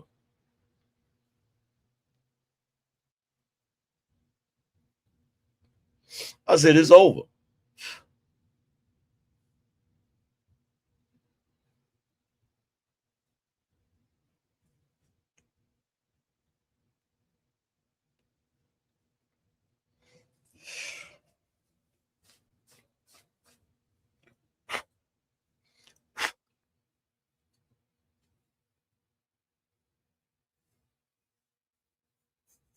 Hold on. I should have been asking Gemini so I can ask follow-up questions.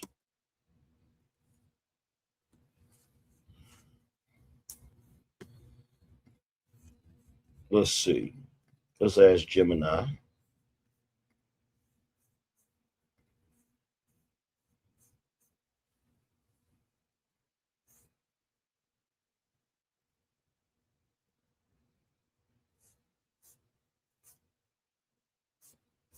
So let me ask Gemini the follow-up question.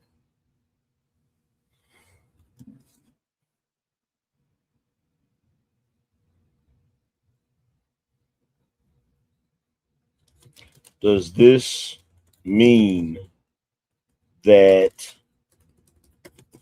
having constant arguments that spike your cortisol levels is worse than getting into an actual fight, an actual physical fight?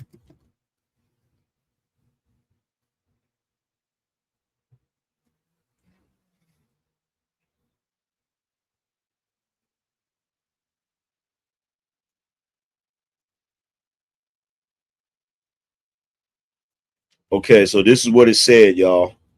Check this out. Check this shit out. It said it's a bit of pick your poison scenario. But from a purely psychological and long-term health perspective, chronic verbal conflict can be more insidious and damaging than a single isolated physical fight. Here's how the two compare across different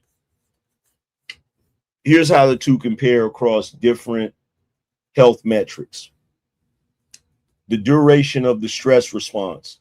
The physical fight, a physical altercation is usually over in seconds or minutes.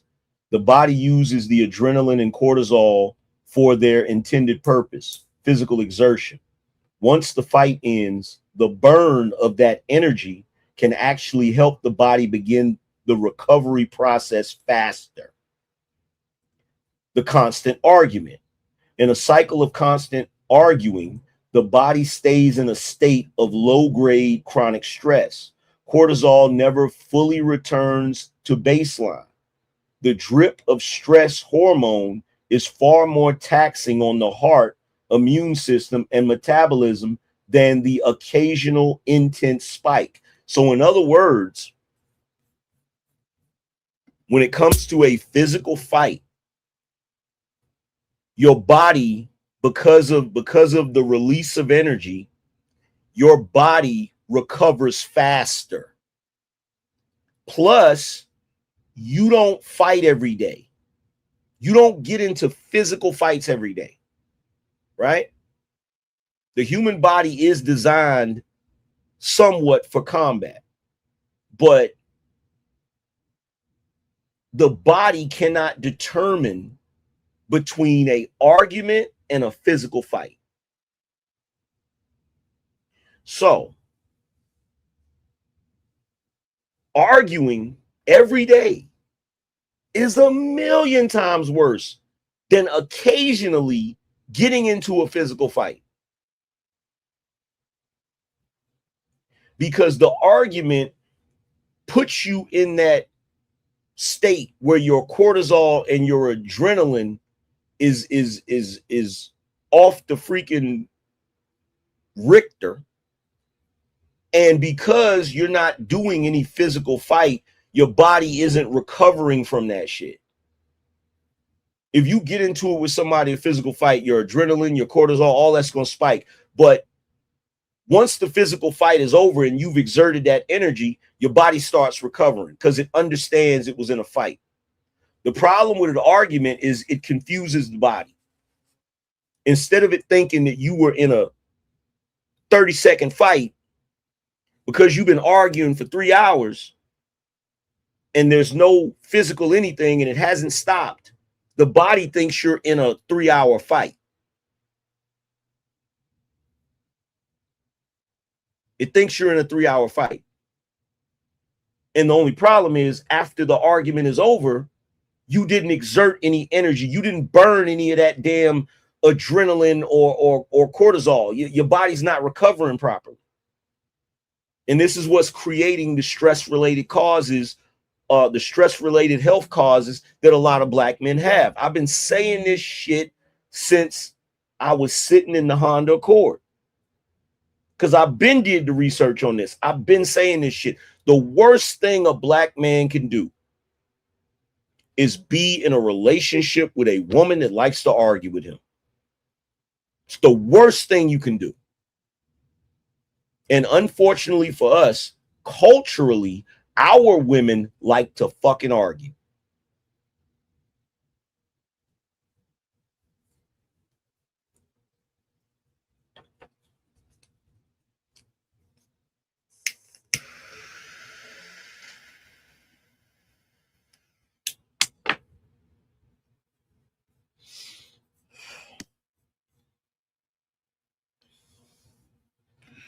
Shout out to QD Exec. He said, I can confirm everything AM is saying. My heart failed and I almost died. Woo, Jesus.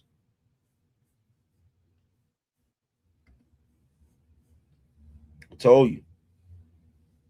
The most beautiful thing that I can say right now is that in my marriage, my wife doesn't like to argue at all. She does not like to argue. My wife would rather walk away than to argue. She don't want to argue.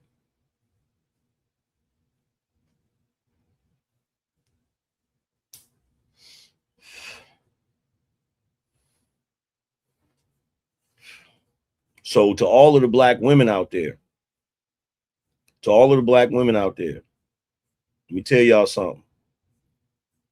Stop arguing with your men. If you love your men and you want them to have a long life, stop arguing with them. Stop arguing with them. You're cutting their lifespan. You're making their life shorter. Stop arguing with them, because men were never designed to constantly argue. Men were designed to get an occasional physical altercation, but they were never designed to go through that type of stress.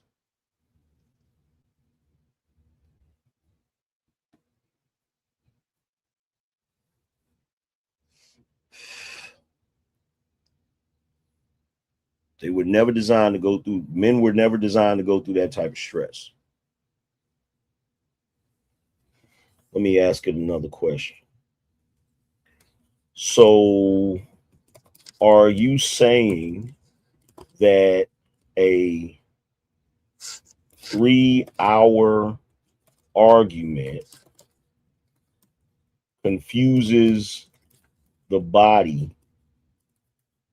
because it thinks you're in a 3-hour fight, but because there's no physical exertion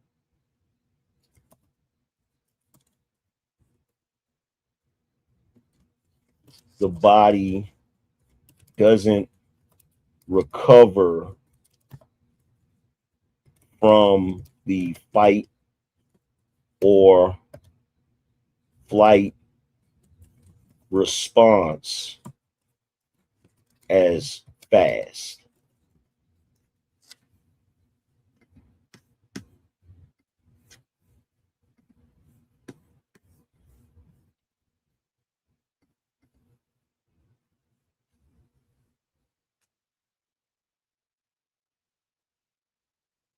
It says exactly. You've hit on the mismatch between our biology and modern life. Your nervous system is essentially running ancient software on modern hardware. Thousands of years ago, if your heart was racing and your cortisol was peaking for 3 hours, it was because you were either being hunted or you were tracking something through the woods. In those cases, the physical exertion acted as a completion switch for the stress cycle. When you have a 3-hour argument while sitting on a couch or standing in a kitchen, the switch never gets flipped. Here is why that causes a recovery lag. The missing off switch. During physical exercise, the body uses the glucose and fats that cortisol dumped in your bloodstream for energy. When you stay still during an argument, those fuels just sit there because the threat, in other words, the argument is still happening and you haven't escaped or won through physical movement. The brain keeps the cortisol valve open. 2, cognitive looping. In a physical fight, the threat is visible and tangible. In a long-term argument, the threat is psychological. Even when the talking stops, your brain often replays the argument, looking for better comebacks or stewing over insults. This keeps the amygdala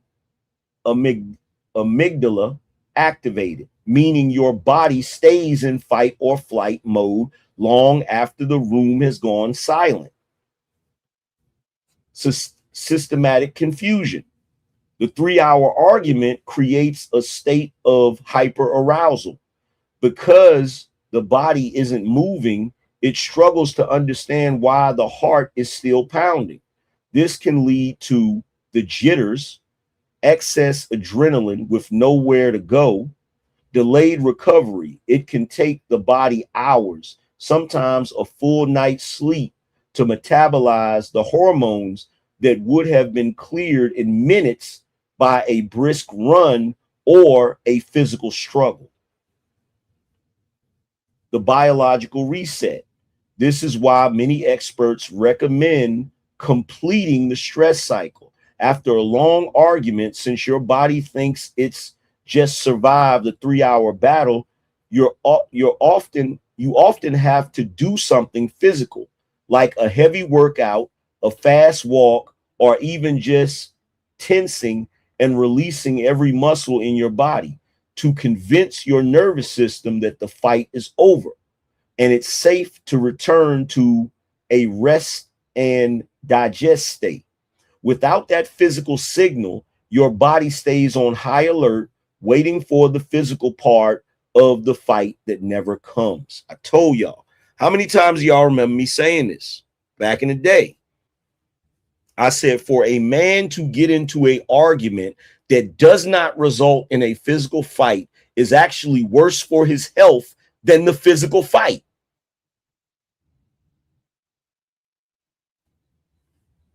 Didn't I tell y'all that? How many years have I been telling y'all that?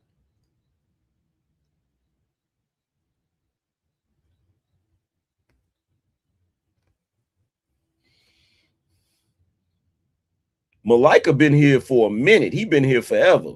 Malika been here since day one. I've been saying that. I've been saying that.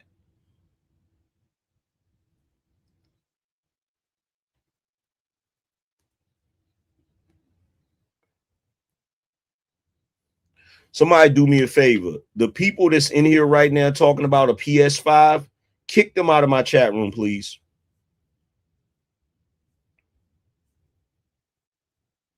The people that's in here talking about a PS5, kick them out of my chat room. Get them up out of here.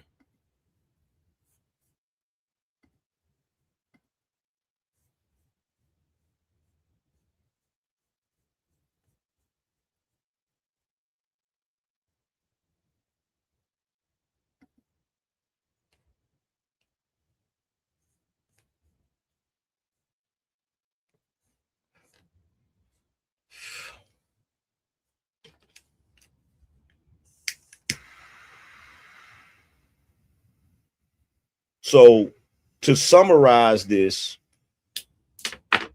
when you get into an argument with your woman, whether that argument lasts an hour, 2 hours, whatever, even after the argument is over, there was no physical anything.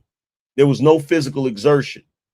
So the body cannot distinguish between what type of fight it is. The only way the body knows it's a physical fight is because you did something physical, meaning there was a completion. So if you get to arguing with your woman, not only is your adrenaline and your cortisol rising and you're going into fight or flight mode, but you never fight or flight. You never do either one, because fight or flight means you get into a physical fight or you run away. Either way, you're doing something physical. And that physicality lets the body know it's over. If you run away and then you stop and you start resting, the body knows, okay, you got away from the danger. Or if you get into a physical fight and you win or lose, once you stop, the body knows it's over. In an argument, it never knows when it's over. Because even after the argument and you stop arguing, you're still having the argument in your head. You're still thinking of things you should have said. You're still thinking about the whole argument. So the body is still thinking you're still in that state.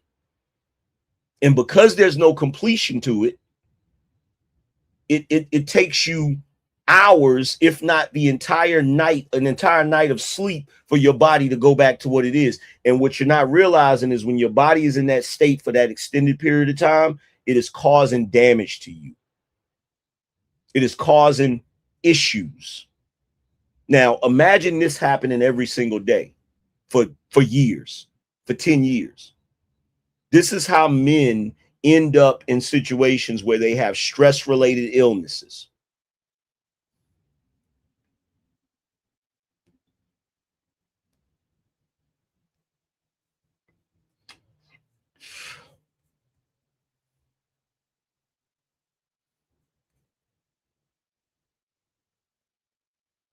Exactly. It's like a false alarm. It's like a false alarm because the body doesn't understand that you're just having a verbal argument. The verbal argument is agitating you. The verbal argument is activating your fight or flight response. So once your fight or flight response activates, your body is changing. It's producing more adrenaline. It's producing cortisol. It's doing all of these different things. So it doesn't understand that you're just in an argument. You're not in a physical fight. You feel me? Now, if it was a physical fight, your adrenaline, your cortisol, all of that's going to spike for a short window, because a physical fight only lasts a few seconds. You know what I'm saying? Physical fights don't last for 5-10 minutes. You know what I'm saying? A physical fight only lasts for a few seconds, right? So when you get into a physical fight, first you start out arguing. Your cortisol, adrenaline spike is preparing itself for the fight. You get into the fight. Once the fight is over, which should be a matter of less than a minute, it knows, because you done got physical, the body knows, okay, you got physical, you exerted that energy. Now we can go back into rest mode and everything starts going back to normal. You feel me? But when it's a long-term argument, it's not going back to normal.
Now check this out. Y'all want to peep some shit? How do y'all think this affects women? How do y'all think this stress, how do y'all think this situation affects women? See, there's a different effect for women.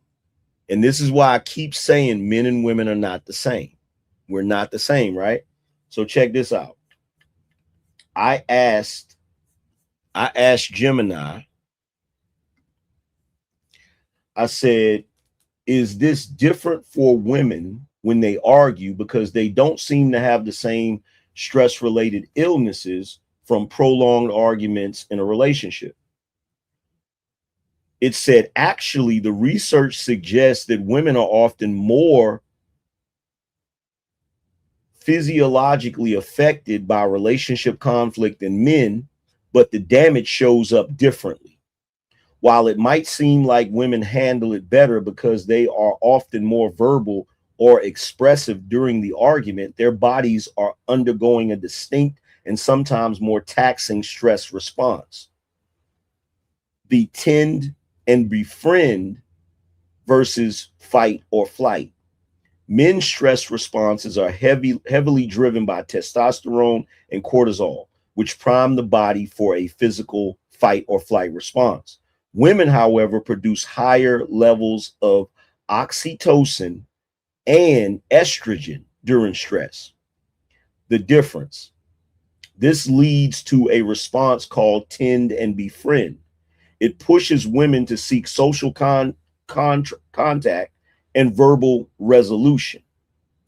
The trap, because women are biologically pushed to fix the relationship during the argument, they are often more attuned to the conflict. Studies show that women's cortisol levels can stay elevated longer after a fight because they are still scanning the relationship for signs of repair, whereas men often shut down or withdraw to protect themselves from the spike. Different stress-related illnesses. Women aren't immune to stress-related illnesses. They just tend to experience a different set of symptoms compared to men. Metric, men's stress manifestation versus women's stress manifestation. Physical heart. For men, higher risk of hypertension and sudden cardiac events. For women, higher risk of autoimmune issues and chronic inflammation.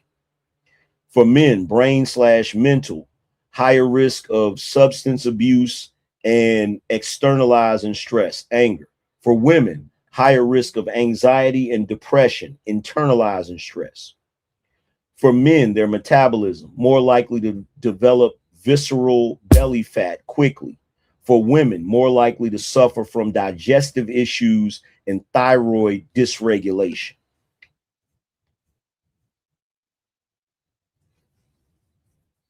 So men and women have different responses.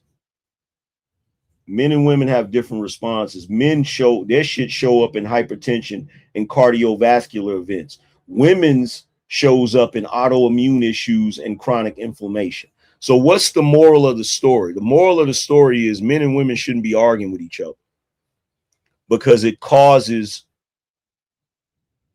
health issues. It causes health issues. So men and women shouldn't be arguing with each other, period.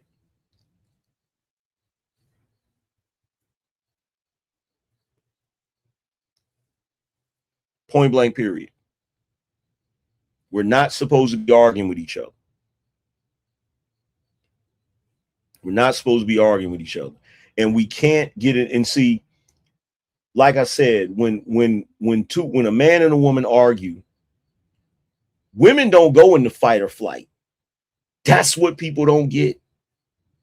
Women were not designed to be fighters. They were not designed to be physical fighters. Okay? Women are designed to be nurturers.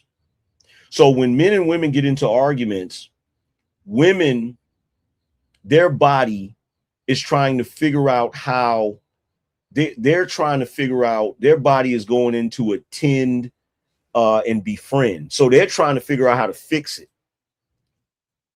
Men their response. So when women get into arguments, they get into arguments, but ultimately they're trying to figure out how to resolve the issue socially, right?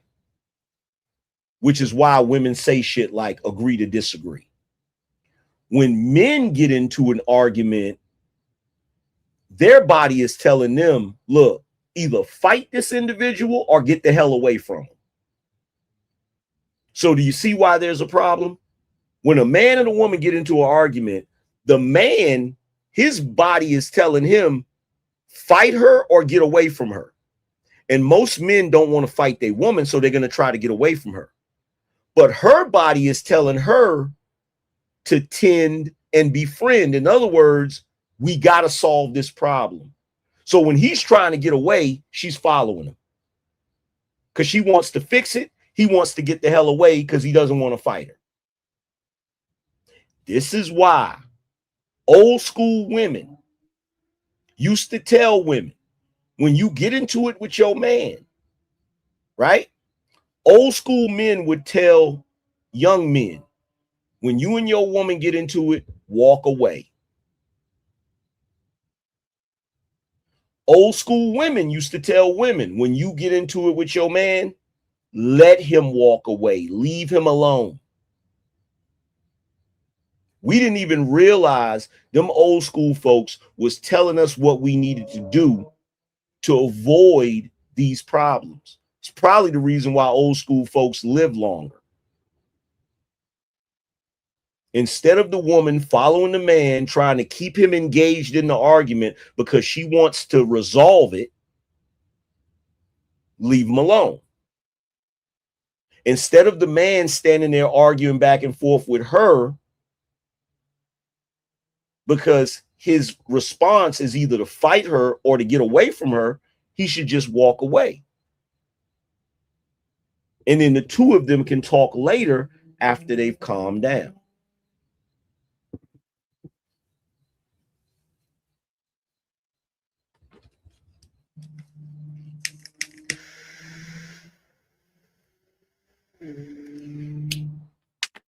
The best thing a man could ever do in an argument is say to his woman, I'm not going to have this argument right now. We'll talk about it later after we've calmed down. The best thing a woman can say to a man is, I'm not going to have this argument with you. Go get some air, go for a walk or something. That's the best thing they can do. That's the best thing both of them could do.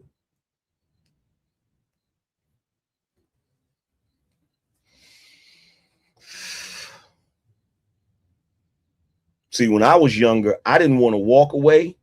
I wanted to keep engaging in the argument because in my mind, I thought me walking away meant that I lost the argument and I got punked. You feel me?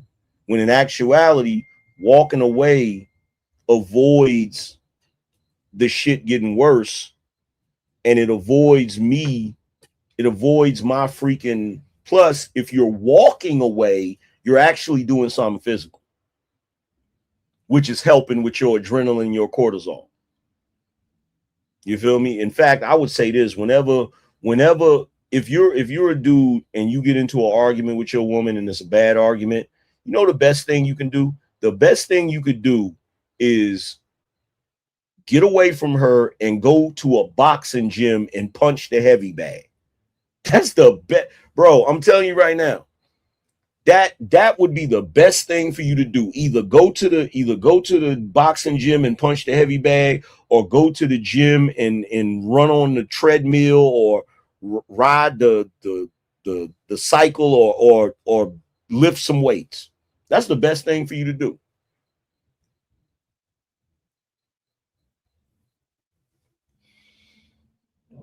That's the best thing for you to do.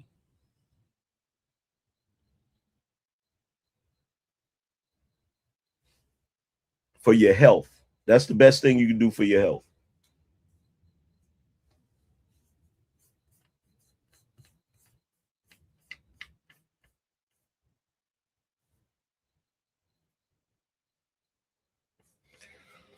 Well, let's get to this I went 4 hours. I didn't think I was going to go that long. BINO check. If you're in the building, show your work. Drop 20 on the Super Chat or Cash App.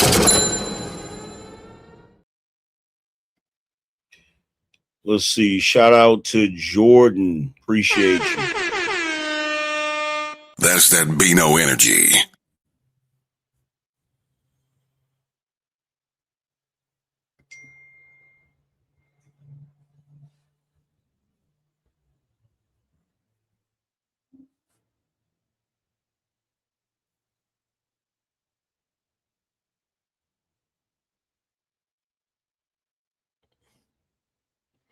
Shout out to Jordan. He said, for the light-skinned God himself, keep cooking, OG. Appreciate you. Shout out to 918D91. Appreciate you, fam. Shout out to Terrell Live. He said, Iceman needs to drop. I need more K-Bot tears for my morning coffee. Shout out to Beans and Greens. Appreciate you.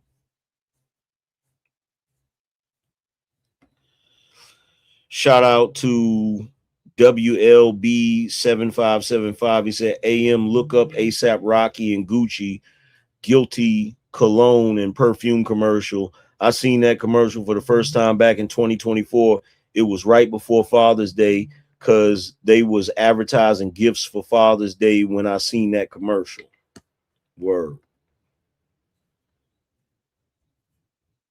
See, shout out to WLB again. He said he's on that commercial laying on a guy with his head resting on the guy's chest. I said, oh, yeah, he's been tampered with. Oh, my God. Hold on. ASAP Rocky Gucci commercial.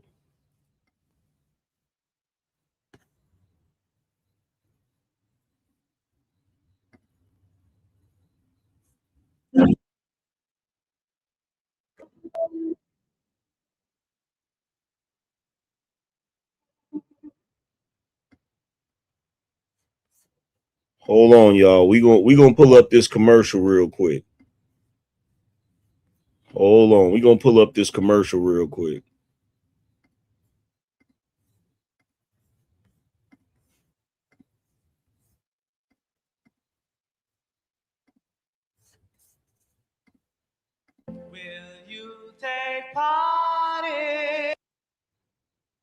I'm gonna turn off that music though.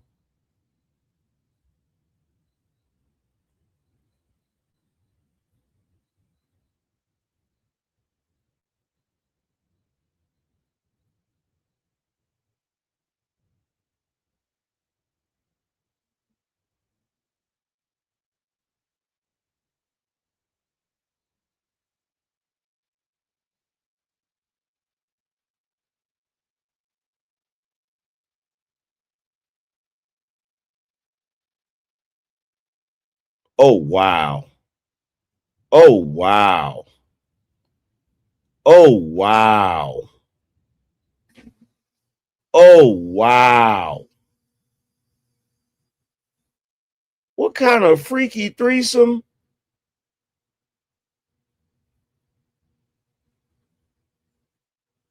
Bruh. Bruh. What kind of freaky, bro?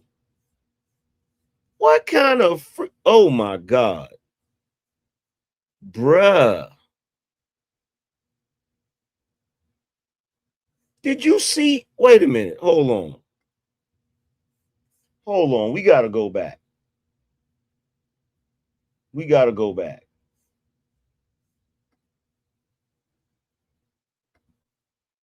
Why is he laying on that dude like that?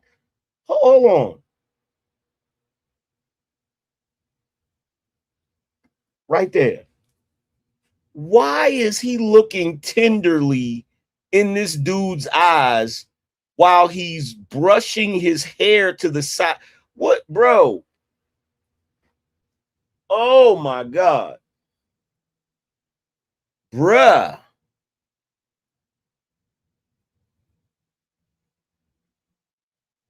You said that's a woman?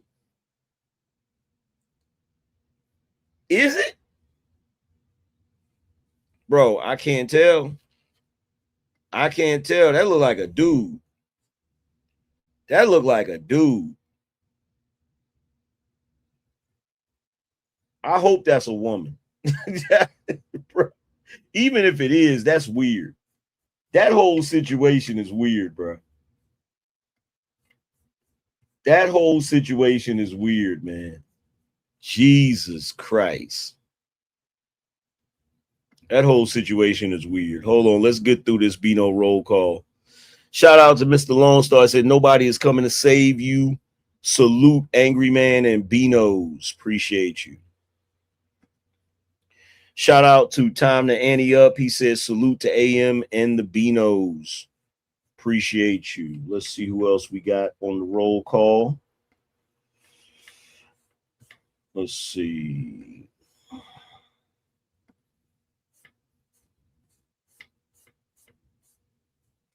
Shout out to D Murray. He said, I need to tell my aunties about arguing. LOL. Thank you, AM. Appreciate you.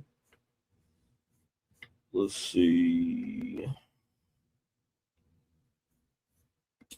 Shout out to Aaron. He said, given society, I want to reverse the Trump immigration policy for non-criminal people only, flood the country with hardworking Latin men and traditional Latin women, but super family people and mostly Catholic, but God-fearing traditional people. That might save society. It might. It just might. Let's see who we got. Shout out to Kendra. Kendra said, BINO roll call. Appreciate you.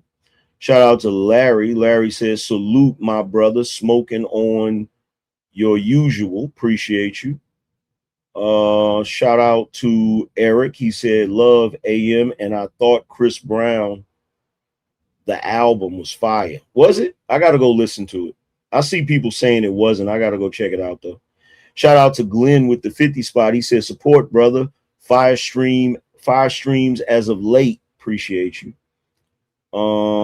Let's see. And shout out to Glenn again. He said, AM, you're spot on. I was once a weak man. Hey man, we can always improve. Trust and believe, fam. I done had my moments of weakness too. But yo, shout out to everybody that participated in the BINO roll call.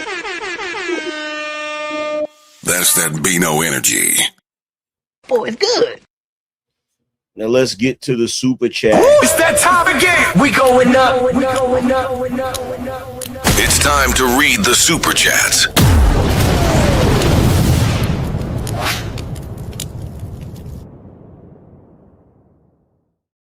See. Shout out to my man Aaron. He said, maybe we are wrong-headed. Every Latino I know is super hardworking and owns a business, super masculine, has an amazing wife and beautiful family. Maybe we need to let them flood us and save society. Just maybe. That's possible. Shout out to Aaron. Aaron said when Mike dropped an album, he had Rick D's top 40, at least top 5 in singles for 2 to 3 years per album. Almost every cut made it. That's a fact. Let's see. Shout out to Bruce. He said, tell it. Appreciate you. Shout out to Lamontre. He said, all I had, BINO. Amen. I appreciate you, bro. Shout out to Jerome. He said, this is priceless information, AM. Shout out to Omar Gray. Said, black men must take their health more serious. BINO, facts. Let's see. Shout out to Traylon. Appreciate you, fam. Shout out to Blue. Appreciate you. Shout out to Mark G, said, I think Jafar Jackson got it, Angry Man. Okay, appreciate you. Shout out to Dark Power. Shout out to INP with the salute. Shout out to T-Bone. And shout out to Malcolm. He said, keep up the hard work, AM. Appreciate you, bro. Let's see. Shout out to Quasar. Said, love the content, bro. Appreciate you. Shout out to Sean. Said, what's your favorite diss track of all time? Hit 'em Up. It's a toss-up between Hit 'em Up and Ether. Shout out to Michael. He said, at AM, keep calling out the BS. Coffee on me. Appreciate you, fam. Shout out to Brian. Appreciate you. Shout out to the lowly one. He said, I had an 8-track. That's why the whole album had to be good. Wasn't no fast forward. You had to listen to the whole album. Sinbad. That's a fact. Shout out to Horowitz. Said any other album would get 1, maybe 2 as singles. That's a fact. He had 7 out of 9 tracks. Shout out to Jay Jermaine. Said Michael Jackson's Thriller album is the reason why MTV was popping video-wise. That's a fact. Shout out to Nita for the membership. Appreciate you, Nita. Shout out to Cold Crush. Says, sir, please look at his ad with Gucci. It's worse. We just did. Jesus Christ. It's horrible. Shout out to 88 Freight for the membership. He said, holla. Shout out to Jay Jermaine. Said, yo, I'm a t-shirt, hoodie wearing, sweatpants with a new era cap. I'm different. I know that's right, bro. We gonna stay like this till the wheels fall off. Shout out to Nardo. Said valuable information there. I didn't think about that. No doubt. Appreciate you. Shout out to JD. Said facts, AM. I heard many black women admit they like to start arguments for fun just because they feel the relationship becomes boring without it. Yeah, and they don't realize as black people, we're actually shortening our lifespan. As black people, we're actually the men are definitely shortening their lifespan, and the women are creating health issues for themselves. So we got to get out of that shit. We got to get out of that habit. But yo, man, shout out to everybody that came through. I appreciate y'all for showing love. I hope this was a great show for you guys. I hope the information was great. The biggest takeaway from this, men got to start being men again. And we got to stop arguing in relationships, plain and simple. But with that being said, I appreciate y'all for hanging out with me. I'm going to get up out of here and holler at y'all later. Deuces. The session is closed. The board is dismissed.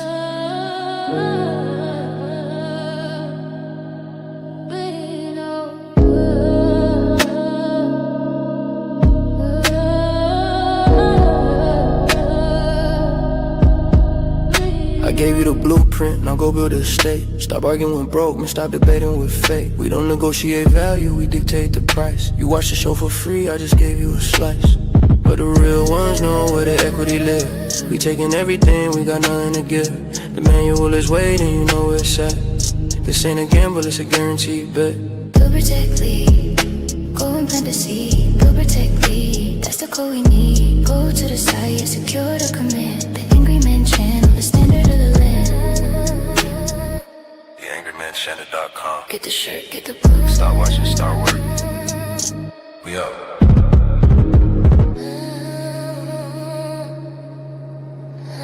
The session is closed. The board is dismissed.